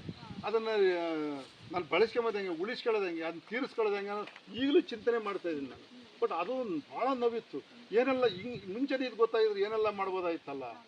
ಅದನ್ನು ಏನೋ ಮಾಡ್ಕೊಂಡು ರಿಕವರಿ ಮಾಡ್ಕೊಂಡೆ 20 ವರ್ಷ ಅಲ್ಲಿ ಸಮಯ ವೇಸ್ಟ್ ಆಗಿದ್ದು ಕೇವಲ 20 ಗಂಟೆಗಳೆಲ್ಲ ನಾನು ಯಾರು ಅಂತಕ್ಕಂಥದ್ದನ್ನು ಇವತ್ತು ಒಬ್ಬ ರೈತ ಏನು ಬೆಳಿಬಲ್ಲ, ಏನೇನು ಬೆಳೆದು ತೋರಿಸ್ಬಲ್ಲ, ಅದನ್ನು ಮಾರ್ಕೆಟಿಂಗ್ ಯಾವ ರೀತಿ ಮಾಡಬಲ್ಲ, ರೈತರಿಗೆ ಎಲ್ಲ ಬೆಳೀತಾರೆ, ಶ್ರಮಜೀವಿ, ಹಗಲು ರಾತ್ರಿ ನೋಡಿ, ಗುಡುಗದಲ್ಲಿ ಸಿಗ್ತಾನೆ, ಮಳೆಗೆ ಸಿಗ್ತಾನೆ, ಮಿಂಚಲ್ಲಿ ಸಿಗ್ತಾನೆ, ಸಿಡ್ಲಿ ಸಿಗ್ತಾನೆ, ಹಾವು ಕೂಡು ಕಳಿಸ್ಕೊಂತಾನೆ, ಚೇಳು ಕೂಡು ಕಳಿಸ್ಕೊಂತಾನೆ, ಏನೆಲ್ಲ ತೊಂದರೆ ಪಡ್ಕೊಂಡು ಸಾವನ್ನು ಒಪ್ತಾನೆ. ಆದರೆ ನೆಮ್ಮದಿ ಸುಖ ಸುಖ ಇಲ್ಲ. ರೈತ ಇಷ್ಟೊಂದು ಕಷ್ಟಪಟ್ಟು ದೇಶಕ್ಕೋಸ್ಕರ ಅನ್ನ ಹಾಕಿ ಹೊಟ್ಟೆ ತುಂಬಿಸ್ತಾನೆ. ಆದರೆ ರೈತನ ಹೊಟ್ಟೆ ಯಾವತ್ತೂ ತುಂಬಿಲ್ಲ. ಇದೊಂದು ನಮ್ಮ ದೇಶದ ದುರಂತ. ಇದು ಅದು ಯಾರು ಕಂಡುಬಿಡ್ತಾರೋ ಯಾಕೆ ಕಂಡುಬಿಡಲ್ವೋ ನನಗಂತೂ ಗೊತ್ತಿಲ್ಲ. ದೇಶದ ದುರಂತ ಅಂದರೆ ಇದೊಂದೇ ನೋಡಿ. ರೈತರನ್ನ ಯಾವತ್ತೂ ಸುಭಿಕ್ಷವಾಗಿ, ರೈತರಿಗೆ ಯಾವಾಗ ಸರ್ಕಾರಕ್ಕೆ ಸರಿಯಾಗಿ ಅವನಿಗೆ ಸ್ಥಾನಮಾನ ಕೊಟ್ಟು ಮಾನ್ಯತೆ ಕೊಟ್ಟು, ರೈತರಿಗೊಂದು ಸರಿಯಾದ ಅವ್ರಿಗೆ ಸರಿಯಾದ ಬೆಳೆದಿರ್ತಕ್ಕಂಥ ಬೆಂಬಲ ಬೆಲೆ ಯಾವತ್ತು ಕೊಟ್ಟು ಇವನು ಅನ್ನೋದನ್ನ ಬಿಟ್ಟು ಬೆಂಬಲ ಬೆಲೆನ ಯಾವತ್ತು ಕೊಡುತ್ತೋ ಅವತ್ತು ರೈತ ನೆಮ್ಮದಿ ಆಗ್ತಾನೆ, ದೇಶನೂ ಕೂಡ ನೆಮ್ಮದಿಯಾಗಿ ಇರೋಕ್ಕೆ ಇದಾಗುತ್ತೆ. ಹಾಗಾಗಿ ರೈತ ತುಂಬ ಕಷ್ಟದ ದಿನಗಳನ್ನು ದೂಡ್ತಾನೆ. ಇನ್ನೂ ಮುಂದಿನ ದಿನಗಳಲ್ಲಿ ಇನ್ನೂ ಕಷ್ಟ ಅನುಭವಿಸೋಕೆ. ಇವತ್ತು ಬೆಲೆ ಏರಿಕೆ ಜಾಸ್ತಿ ಆಗ್ತಿದೆ, ದವಸ ಧಾನ್ಯ ಕೊಂಡ್ಕೊಳ್ತದೆ. ಅಕ್ಕಿ ಬೆಲೆ 60 70 ರೂಪಾಯಿ KG ಇದೆ. ತರಕಾರಿ ನೀವು ಯಾವ್ದನ್ನ ತಗೊಳ್ರಿ, 1/4 KG 30-40 ರೂಪಾಯಿ, KG 100 ಮೇಲೆ ಹೋಗಿದೆ. ಏನು ಮಾಡಬೇಕು? ಮಧ್ಯಮ ವರ್ಗದವರು, ಬಡತನದವರೆಲ್ಲ ಏನು ಮಾಡಬೇಕು ಹೇಳಿ? ಭಾಳ ಕಷ್ಟ ಆಗ್ತದೆ. ಇನ್ನೊಂದು ಕೇಳಲೇಬೇಕು ನಾನು ನಿಮ್ಮನ್ನ ಹೆಮ್ಮೆಯಿಂದ ಕೇಳ್ತೀನಿ. ನಾನು ಹಿಂದೆ ಆತ್ಮಹತ್ಯೆ ಮಾಡ್ಕೊಳ್ತಾ ಇದ್ದ ಅಂತ ನಮ್ಮ ರೈತರು, ಅಂದರೆ ನಮ್ಮ ಹಿರಿಯರು ಏನಿದ್ರು ಆತ್ಮಹತ್ಯೆ ಮಾಡ್ಕೊಳ್ತಾ ಇದ್ದಂಥ ನಮ್ಮ ರೈತರು ಇವತ್ತು ಎಷ್ಟು ಕಾಲ ಚೇಂಜ್ ಆಗಿದೆ ಅಂದರೆ, ಅದೇ ರೈತರ ಗುಡಿಸಲುಗಳಿದ್ದ ಮನೆಗಳು, ಅಂಚಿನ ಮನೆಗಳಿದ್ದ ಮನೆಗಳು ಇವಾಗ ಬಿಲ್ಡಿಂಗ್ಗಳಾಗಿ ಕನ್ವರ್ಟ್ ಆಗಿದ್ದಾವೆ. ಅವರ ಮುಂದೆ ಎತ್ತಿನ ಗಾಡಿಗಳಿದ್ದ ಮನೆಗಳು, ಟ್ರ್ಯಾಕ್ಟರ್ಗಳಿದ್ದ ಮನೆಗಳು, ಅದ್ರ ಜೊತೆಗೆ ಇವಾಗ 50 ಲಕ್ಷ 60 ಲಕ್ಷ ಕಾರ್ಗಳು ಬಂದು ನಿಲ್ಲೋ ಅಂತ ಪರಿಸ್ಥಿತಿಗೆ ನಮ್ಮ ರೈತ ಚೇಂಜ್ ಆಗಿದ್ದಾನೆ. ಇದು ಒಂದು ರೀತಿ ಖುಷಿ ಪಡೋ ವಿಚಾರನೇ. ಈ ಮಟ್ಟಕ್ಕೆ ಬಂದಿರೋದ್ರಲ್ಲಿ ಎಷ್ಟು ಅಂದರೆ ರೈತ ಈ ಮಟ್ಟಕ್ಕೆ ಬಂದಿರೋದ್ರಲ್ಲಿ ಎಷ್ಟು ಬದಲಾವಣೆ ಇದೆ ಸರ್? 100% ಸತ್ಯ ಇದೆ. ಆ ರೀತಿ ನಾವು ಆಲ್ರೆಡಿ ನಿಮ್ಮಂಥ ಚಾನಲ್ಗಳು ನೋಡಿದಾಗ ನಮಗೆ ಭಾಳ ಸಂತೋಷ ಆಯಿತು. ಮತ್ತು ಕೆಲವಾರು TV ಚಾನಲ್ಗಳಲ್ಲಿ ಈಗ ಚಂದನ TV ತಗೊಳ್ರಿ, ಬೆಳಗ್ಗೆ ಮುಂಜಾನೆ ಬರ್ತಕ್ಕಂಥ TV 9ಗಳು, ಪಬ್ಲಿಕ್ TV ಇವೆಲ್ಲ ಸಾಕಲ್ಲ, ಎಲ್ಲ ಆಲ್ಮೋಸ್ಟ್ ಎಲ್ಲ TVಯಲ್ಲಿನೂ ಕೂಡ ತೋರಿಸಿ ರೈತ ಸ್ವಲ್ಪ ಎಚ್ಚೆತ್ಕೊಂಡ್ಬಿಟ್ಟ. ನಾವು ಈ ಥರ ಬೆಳಿಬೇಕು, ನಾವು ಈ ಥರ ಮಾಡಬೇಕು ಅಂತಕೊಂಡು ಇದು ಮಾಡ್ಕೊಂಡ. ಇವಾಗ ಏನಾಗುತ್ತೆ ಅಂತಂದರೆ, ಈ ಮನುಷ್ಯ ಅತಿಯಾಗಿ ಬೇಗ ಬದಲಾಗಿದ್ದೆ. ಅವಾಗ 2021ರಲ್ಲಿ 2021 ಕೊರೋನಾ ಬಂದಾಗ ಎಂತನಿಗೂ ಪಾಠ ಕಳಿಸ್ತು. ಈ ಭ್ರಷ್ಟತನ ಅನ್ನೋದು ಆಲ್ಮೋಸ್ಟ್ ಆಲ್ ಒಂದು 20% ಕಮ್ಮಿ ಆಗಿದೆ ಕೊರೋನಾ ಬಂದಾಗಿಂದ. ಯಾಕಂದರೆ ಮಾಡಿದರೆ ಯಾರೂ ಇಲ್ಲ, ಕೋಟಿ ಮಾಡಿದರೆಲ್ಲ ಮಣ್ಣಾಗಿ ಹೋಗ್ಬಿಟ್ರು. ಈಗ ಸುಳ್ಳಲ್ಲ, ಇವತ್ತು ಏನು ಇಲ್ದರು ಇವತ್ತು ನೆಮ್ಮದಿಯಾಗಿದ್ದಾರೆ. ಅವತ್ತೇನು ಮಾಸ್ಕ್ ಅಂತ ಅದಂತೆ ಇದಂತೆ 100,000 ಕೋಟಿ ಇಂಜೆಕ್ಷನ್ನು, ಈ ವ್ಯಾಸ್ಲಿನ್ನು, ಆ ಮಾಸ್ಕ್ ಹಾಕೇಳ್ರಿ, ಈ ಮಾಸ್ಕ್ ಹಾಕೇಳ್ರಿ, ಏನು ಬೇಕಾದ್ರೆ ಮಾಡಿದ್ರು. ಸುಳ್ಳಲ್ಲ, ಒಂದು ಸತ್ಯ ಹೇಳ್ತೀನಿ. ಫುಟ್ಪಾತಲ್ಲಿ ತರಕಾರಿ ಮಾಡೋ ಒಂದು ಹೆಣ್ಣು ಮಗಳು ಯಾವತ್ತೂ ಮಾಸ್ಕ್ ಹಾಕಲಿಲ್ಲ. ಕಸ ಹೊಡಿಯೋನು ಸಮೇತ ಯಾವತ್ತೂ ಒಂದು ಬಟ್ಟೆ ಕಟ್ಕೊಂಡು ಮಾಸ್ಕ್ ಹಾಕಿ ಕಸ ಹೊಡೆಯಲಿಲ್ಲ. ಸಗಣಿ ಬಾಸ ಒಬ್ಬ ರೈತ ಸಮೇತ ಎಂದೂ ಮಾಸ್ಕ್ ಹಾಕಿ ಕುತ್ಕೊಂಡಿಲ್ಲ. ಇವತ್ತು ಓಡಾಡ್ತಕ್ಕಂಥ ಪ್ರಾಣಿ ಪಕ್ಷಿಗಳು ಯಾವ ಮಾಸ್ಕ್ ಹಾಕಿಲ್ಲ, ಯಾವ ವ್ಯಾಸಲಿ ಅಂತ ಅವು ಯಾವ ಸಾಯ್ಲಿಲ್ವಲ್ಲ. ಮನುಷ್ಯನಿಗೆ ಒಬ್ಬನಿಗೇನಾ ಕೊರೋನಾ ಇದ್ದಿದ್ದು. ಇಟ್ ಇಸ್ ನಾಟ್ ಇನ್ಫಾರ್ಮೇಶನ್ ಕೊರೋನಾನೇ ಇಲ್ಲ ಅಲ್ಲಿ. ಸುಮ್ಮನೆ ಜನಗಳಿಗೆ ಭಯ ಹುಟ್ಟಿಸ್ಬಿಟ್ರು. ಯಾವುದೋ ಕಾಯಿಲೆ ಬಂತು, BP ಇತ್ತು, ಶುಗರ್ ಇತ್ತು, ಮತ್ತೊಂದಿತ್ತು, ಮಗದೊಂದು ಬಂತು, ಯಾವುದೋ ಒಂದು ಬಂದು ಯಾವುದಾಗ ಯಾರೋ ಒಬ್ಬ ಸತ್ತ ಅದನ್ನು ಇದಕ್ಕೆ ಮಾಡಿಬಿಟ್ರು. ಅವಾಗ ಏನು ಒಬ್ಬ ವ್ಯಕ್ತಿ ಸತ್ತವನಂದರೆ ಗಂಡ ಮುಟ್ಟಂಗಿಲ್ಲ, ಹೆಂಡತಿ ಮುಟ್ಟಂಗಿಲ್ಲ, ಯಾರು ಮುಟ್ಟಂಗಿಲ್ಲ, ಒಬ್ಬರು ಇಬ್ಬರು ಅಷ್ಟೇ ತಗೊಂಡೋಗ್ಬಿಟ್ಟು ಆ ವೆಹಿಕಲ್ ತಗೊಂಡೋಗಿ JCBಯಲ್ಲಿ ಮಣ್ಣು ಮಾಡಿರ್ತಕ್ಕಂಥ ನಿದರ್ಶನಗಳಿದ್ದಾವೆ. ಏನು ಫುಲ್ ಪ್ಯಾಕಿಂಗು, ಮುಚ್ಚೋರು ಪ್ಯಾಕಿಂಗು, ಸತ್ತರ್ಗೂ ಪ್ಯಾಕಿಂಗು, ಮಕ್ಕ ನೋಡುವ ಆಗಿಲ್ಲ, ಮದುವೆ ಮಾಡಿರಲಿಲ್ಲ, ಇಬ್ಬರು ಹೋಗ್ಬೇಕಲ್ಲ, 4 ಹೋಗ್ಬೇಕು ಅಂತ. ಏನು ಮೇಡಮ್ ಇದೆಲ್ಲ ಯಪ್ಪ. ಇದು ಈಗಿನ ಕಾಲದಲ್ಲೂ ಇಂಥ ಒಂದು ಮೂಢನಂಬಿಕೆ ಮೋಡಿಯಾರು ಆದ್ರಲ್ಲ, ಅದನ್ನು ನಾನು ಯಾವತ್ತೂ ಒಪ್ಪಲ್ಲ. ಅದು ಆ ಪಾಠದಿಂದ ಇವತ್ತು ರೈತರು ಎಚ್ಚೆತ್ಕೊಂಡ್ರು. ರೈತ ಒಂದು ರೀತಿಯಲ್ಲಿ ಮಾರ್ಕೆಟಿಂಗ್ ಸ್ವಲ್ಪ ರೈತ ಕಂಡ್ಕೊಂಡ್ರು. ಯಾಕೆಂದ್ರೆ ಅದಕ್ಕೆಲ್ಲ ಮೂಲ ಕಾರಣ ನಿಮ್ಮಂಥ ಚಾನಲ್ಗಳಿಂದ. ಅದನ್ನು ಕಂಡ್ಕೊಂಡು ಇವತ್ತನ್ನೇ ತಗೊಳ್ರಿ, ಮಾವನ್ನ ತಗೊಳ್ರಿ, ಅಡಿಕೆ ತಗೊಳ್ರಿ, ನಮ್ಮ ತೆಂಗು ತಗೊಳ್ರಿ, ಕೊಬ್ಬರಿ ತಗೊಳ್ರಿ, ತುಪ್ಪ ತಗೊಳ್ರಿ. ಇವತ್ತು ಡೋರ್ ಸರ್ವಿಸ್ ಎಲ್ಲ ಡೈರೆಕ್ಟಾಗಿ ಕೊಡ್ತಾ ಇದ್ದೀನಿ. ಮಾರ್ಕೆಟಲ್ಲಿ 100 ರೂಪಾಯಿ ಕೆಜಿ ಮಾವಿನ ಹಣ್ಣಿದ್ರೆ ನನಗೆ ಬರೋ 50 ರೂಪಾಯಿ ಕೊಡಲಿ ಸಾಕು. ಅಲ್ಲಿ 150 ಇದ್ರೆ ನಾನು 100 ರೂಪಾಯಿ ಕೊಡಲಿ ಸಾಕು, 50 ರೂಪಾಯಿ ಉಳಿತಲ್ಲ ಅಂತಾರೆ.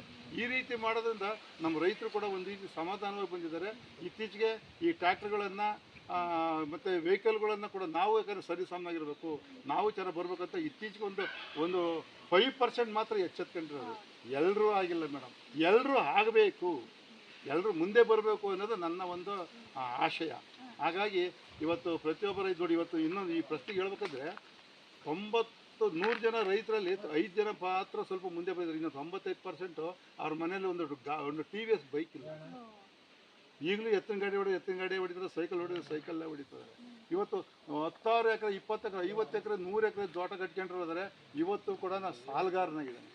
ಒಂದು ರಾಜಕಾರಣಕ್ಕೆ ಸೇರ್ಕೊಂಡು ಇವತ್ತು 4 ಮನೆ, 10 ಮನೆಗಳು ಕಟ್ಕೊಂಡು 4 ಕಾರುಗಳು, 4 ಬಂಗ್ಗಳು ಇದು ಮಾಡ್ಕೊಂಡು ಕುತ್ಕೊಂಡಿದ್ದಾರೆ.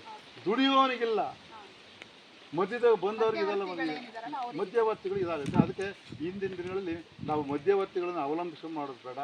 ನಮ್ಮ ದುಡಿದದ್ದನ್ನು ನಾವೇ ಸ್ವತಃವಾಗಿ ಟೈಮ್ ಸೇವ್ ಮಾಡ್ಕೊಂಡು ನಾವು ಹೋಗಿ ವ್ಯಾಪಾರ ಮಾಡಿ ಕೊಟ್ಟು ಬಂದಿದ್ದಾದರೆ ನಮಗೆ ಲಾಭದಾಯಕ ಆಗುತ್ತೆ, ನಮಗೆ ಅನುಕೂಲ ಆಗುತ್ತೆ, ನಮ್ಮ ಜೋಬು ತುಂಬುತ್ತೆ. ಇವತ್ತು ನನಗೆ ಅಂತಾರೆ ಎಷ್ಟೋ ಜನ, ಅಲ್ಲ ರೀ ದಯಾನಂದ ಅವ್ರು, ಏನು ರೀ ನೀವು ರಾಷ್ಟ್ರ ಪ್ರಶಸ್ತಿ ಪುರಸ್ಕೃತ ಹೀರೋ ಆಗಿದೆಯಾ, ಅಲ್ಲಪ್ಪ ಹೋಗಿ ತುಪ್ಪ ತಂದು ಕೊಡ್ತೀಯಲ್ಲ, ಮರ ನಿಂಬೆಹಣ್ಣು ಮಾರ್ತೀಯಲ್ಲಪ್ಪ, ನಕ್ಕರು ಈಯಾಳಿಸಿದ್ರು, ಕಿಚಾಯಿಸಿದ್ರು.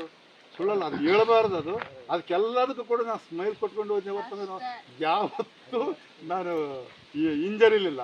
ಈಗಲೂ ಸಮೇತ ಈ ವಯಸ್ಸಲ್ಲೂ ಅದನ್ನೇ ಮಾಡ್ತಾ ಇದ್ದೀನಿ ನಾನು. ಅದನ್ನು ಎಷ್ಟು ಜನ ನನ್ನನ್ನು ಅವಮಾನಿಸಿದ್ರು ಅಂತೇಳಿದ್ರೆ, ಎಷ್ಟು ಜನ ನನ್ನನ್ನು ಹೀಯಾಳಿಸಿದ್ರು ಅಂತಂದರೆ, ಎಷ್ಟು ಜನ ನನ್ನ ಕಂಡಮ್ ಕಾಣಿಸಿದ್ರು ಅಂತೇಳಿದ್ರೆ, ಎಲ್ಲಿ ಹೀಯಾಳಿಸಿದ್ರು, ಎಷ್ಟು ಅವಮಾನ ಮಾಡಿದ್ರು, ಅವರೆಲ್ಲರೂ ಇವತ್ತು ನನ್ನನ್ನು ಸತ್ಕಾರ ಮಾಡ್ತಾರೆ, ಸನ್ಮಾನಿಸ್ತಿದ್ರಲ್ಲ. ಇದು ನಾನು ಮಾಡಿದ ಸಾಧನೆ, ಇದೇ ನಾನು ಮಾಡಿದ ಸಾಧನೆ ಅಂತಕ್ಕಂಥದ್ದು ಇವತ್ತು ನನ್ನ ಎದೆ ಮುಟ್ಟಿ ಹೇಳ್ತಾ ಇದ್ದೀನಿ. Okay sir. ಸರ್, ಇದರ ನಡುವೆ ನೀವು ಹೇಳಿದ್ರಿ ನಾನು ರಂಗಭೂಮಿ ಕಲಾವಿದ ಅಂತ. ಇದು ಹೆಂಗೆ ಸರ್? ಯಾವುದಾದ್ರೂ ಒಂದು ಡೈಲಾಗ್ ಹೇಳ್ತೀರಾ ಅಥವಾ ಯಾವುದಾದ್ರೂ ಒಂದು ಹಾಡು ಹೇಳ್ತೀರಾ? ನಾನು ಕೇಳಿ ಡಾಕ್ಟರ್ ರಾಜ್ಕುಮಾರ್ ಅಣ್ಣವರ ಅಭಿಮಾನಿ ಕೂಡ. ಯಾಕೆ ಅಂತ ಹೇಳಿದ್ರೆ, ನಾವು ಚಿಕ್ಕ ವಯಸ್ಸಿಂದಲೂ ಕೂಡ ಆ ಅಣ್ಣರ ಸಿನಿಮಾಗಳನ್ನು ನೋಡಿ ಬೆಳೆದಿರ್ತಕ್ಕಂಥವ್ರು. ನಾನು ಮಿಡ್ಲ್ ಸ್ಕೂಲಲ್ಲಿ ಕಾಲೇಜಲ್ಲಿ ಓದ್ಬೇಕಾದ್ರೆ ಸುಮ್ಮನೆ 4 ಶೋ ಫಿಲಮ್ ನೋಡಿರ್ತಕ್ಕಂಥದ್ದು. ಅಣ್ಣವ್ರ ಫಿಲಮ್ ಯಾವುದೂ ಬಿಡ್ತಿರಲ್ಲ, ಅಣ್ಣರದು, ವಿಷ್ಣುವರ್ಧನ್, ಅಂಬರೀಷ್ ಎಲ್ಲ ನೋಡ್ತಾ ಇದ್ವಿ. ಅದನ್ನೇ ಅವರು ಸಂಪತ್ತಿಗೆ ಸವಾಲು, ಗಿರಿಕನ್ಯೆ, ಬಬ್ರು ವಾಹನ, ಅವರು ಯಾವುದೂ ಆಕಸ್ಮಿಕ ಅವೆಲ್ಲ ತಗೊಂಡು ಕಣ್ಣು ತುಂಬ್ಕೊಂಡಿದ್ವಿ. ಅದನ್ನು ನಾವು ಸಾಕಷ್ಟು ಸಾಮಾಜಿಕ ನಾಟಕ, ಪೌರಾಣಿಕ ನಾಟಕಗಳೆಲ್ಲ ಸಾಕಷ್ಟು ನಾವು ಆಡಿದ್ವಿ. ತುಂಬ ದಿನಗಳಾದವು. ಎಲ್ಲ ಒಂದು ಕಡೆ ನೀವು ಕೇಳಿದ್ರೆ ಯಾವ ಡೈಲಾಗ್ ಹೇಳಿ? ಅಣ್ಣರದ್ದು ಹೇಳ್ಬಿಡ್ತೀನಿ. ಈ ಕಡೆ ಅರ್ಜುನ ಇರ್ತಾರೆ, ಈ ಕಡೆ ಬಬ್ರುವಾಹನ ಅವರು ಇರ್ತಾರೆ. ಒಂದು ಸಂದರ್ಭ ಬಂದಾಗ,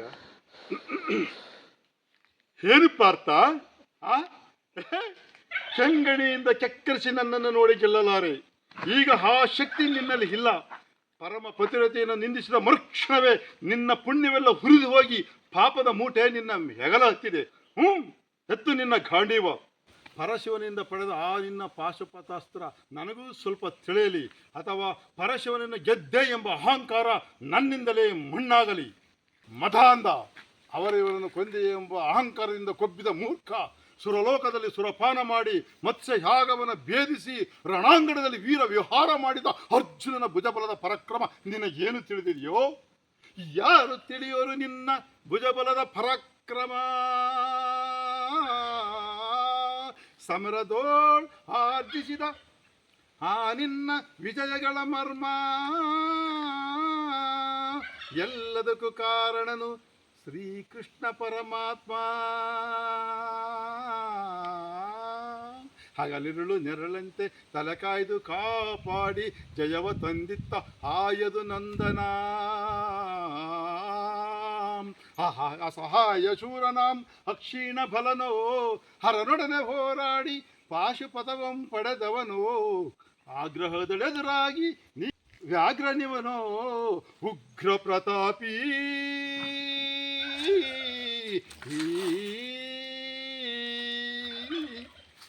ಓಹೋ ಉಗ್ರ ಪ್ರತಾಪಿ ಆ ಸಭೆಯೊಳಗೆ ದ್ರೌಪದಿಯ ಸೀರೆಯನ್ನು ಸೆಳೆವಾಗ ಎಲ್ಲಿ ಹಡಗಿತ್ತೋ ಈ ನಿನ್ನ ಶೌರ್ಯ. ನೂಪುರಂಗಗಳ ಕಟ್ಟಿ ನಟಿಸಿ ತಕಥೈ ಎಂದು ನಾಟ್ಯ ಕಲಿಸಿದ ನಪಂಸಕ ನೀನು.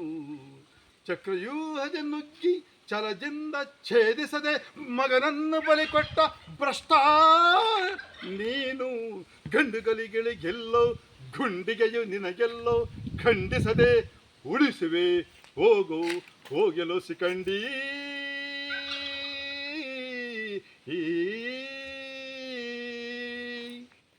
ಪಡಪಡ ಸಿಕಂಡಿ ಎಂದಡಿಗಡಿಗೆ ನುಡಿಯಬೇಡಲೋ ಮೂಡ. ಖಂಡಿಸದ ರಣಚಂಡಿ ಗೌತಣ ವೀವ ಗಾಂಡೀವಿ. ಚಂಡನೋ ಪ್ರಚಂಡನೋ ಉಂಡನೋ ನಿರ್ಧರಿಸುವುದು ರಣರಂಗ. ಊಡುಬಾಣಗಳ ಮಾಡುವೆ ಮಾನಭಂಗ. ಕದನದೋಳು ಕಲಿಪಾತ ನಮ್ ಕೆಣಕಿ ಉಳಿದವರಿಲ್ಲ. ಹಬ್ಬರಿಸಿ ಬೊಬ್ಬಿರಿದರಿಲ್ಲಾರಿಗೂ ಭಯವಿಲ್ಲ. ಆರ್ಭಟಿಸಿ ಬರುತ್ತಿದೆ ನೋಡು ಅಂತಕನ ಆಹ್ವಾನ. ಅಂತಕನಿಗೆ ಹಂತಕನೇ ಈ ಬಬ್ಬುರು ವಾಹನ.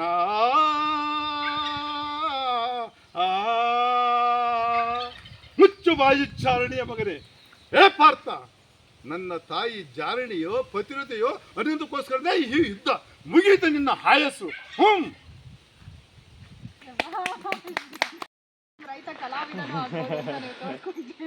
ಮೇಡಮ್ ಸತ್ಯ ಹೇಳ್ತೀನಿ, ಈ 58 ವರ್ಷಕ್ಕೆ ಈ ಡೈಲಾಗ್ ಅನ್ನ ಯಾವ ವೇದಿಕೆ ಮೇಲೂ ಹೊಡೆದಿಲ್ಲ, ಎಲ್ಲಿ ಹೇಳಿಲ್ಲ, ಯಾರಿಗೂ ಗೊತ್ತೇ ಇಲ್ಲ. ಎಲ್ಲ ಒಂದು ಕಡೆಗೆ ನಾವು ಎಲ್ಲೋ ಕೇಳ್ತಾ ಇದ್ವಿ, ಎಲ್ಲೋ ಸಿನಿಮಾ ಬಂದಾಗ ನೋಡ್ತಾ ಇದ್ವಿ. ಮತ್ತೆ ಯಾವಾಗನ್ನ ನಾವು ಸತಿ ಈ ದನಗಳು ಕಾಯ್ತಿರ್ತೀವಿ, ನಾವೆಲ್ಲ ಬೆಳಗ್ಗೆ ಮಧ್ಯಾಹ್ನ ಸಾಯಂಕಾಲ 11 ಗಂಟೆ ದನ ಹೊಡ್ಕೊಂಡು ಹೋಗಿ ಮೇಯಿಸ್ತಾ ಇರ್ತೀನಿ. ಆ ಟೈಮಿಗೆ ಎಲ್ಲನ್ನ ನೆನಪು ಬಂದಾಗ ಅಣ್ಣವ್ರ ಎಲ್ಲ ಹಾಡು ಕೇಳ್ತಿರ್ತೀವಿ. ಒಂದೊಂದ್ಸತಿ ಆ ಯೂಟ್ಯೂಬಲ್ಲಿ ಅದು ಬಂದ್ಬಿಡ್ತೈತೆ. ಬಂದಾಗ ಒಂದೊಂದ್ಸತಿ ನೋಡ್ತಾ ಇದ್ವಿ, ಅದನ್ನು ಕೇಳ್ತಾ ಒಂದು ನೆನಪಿತ್ತು. ಬಟ್ ಎಂದು ಕಂಠಪಾಠ ಮಾಡಿಲ್ಲ, ಎಂದು ಬರೆದಿಲ್ಲ, ಎಂದು ಎಲ್ಲಿನೂ ಇದನ್ನು ಎಲ್ಲಿ ಪ್ರದರ್ಶನ ಮಾಡಿಲ್ಲ. ನಿಮ್ಮ ಸಾಧಕರ ಮಾತಿನಿಂದ ಇವತ್ತಿದು ಹೊರಗಡೆ ಬಂದ ಸತ್ಯ. ನಾನು ಕಂಠಪಾಠ ಮಾಡಿ ಮಾಡಿದ್ರೆ ಖಂಡಿತ ಮಾಡಕ್ಕೆ ಬರ್ತಿರಲಿಲ್ಲ. ಅದು ಅಲ್ಲಿಗೂ ನನಗೆ ಭಯ ಶುರುವಾಯ್ತು. ಎಷ್ಟೋ ದಿನ ಕೇಳಿದ್ದು ಅದೆಲ್ಲ ಬಂತು. ಭಾಳ ಸಂತೋಷ ಆಯ್ತು ಮೇಡಮ್.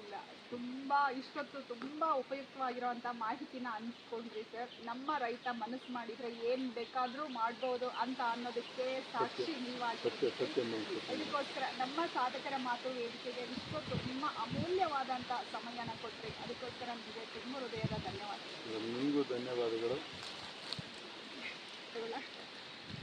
ಕೇಳಿರಲ್ಲ ಇಷ್ಟೊತ್ತು ರೈತ ಮನ್ಸು ಮಾಡಿದ್ರೆ ಏನ್ ಬೇಕಾದ್ರೂ ಮಾಡ್ಬೋದು ಅಂತ ಅನ್ನೋದಕ್ಕೆ ನಮ್ಮ ಇವತ್ತಿನ ಸಾಧಕರು ದಯಾನಂದ್ ಅವರು, ಡಾಕ್ಟರ್ ದಯಾನಂದ ಅವರು ಸಾಕ್ಷಿಯಾದರು. ಮತ್ತೆ ಮುಂದಿನ ಸಾಧಕರೊಂದಿಗೆ ಭೇಟಿ ಆಗ್ತೀನಿ. ನಮಸ್ಕಾರ.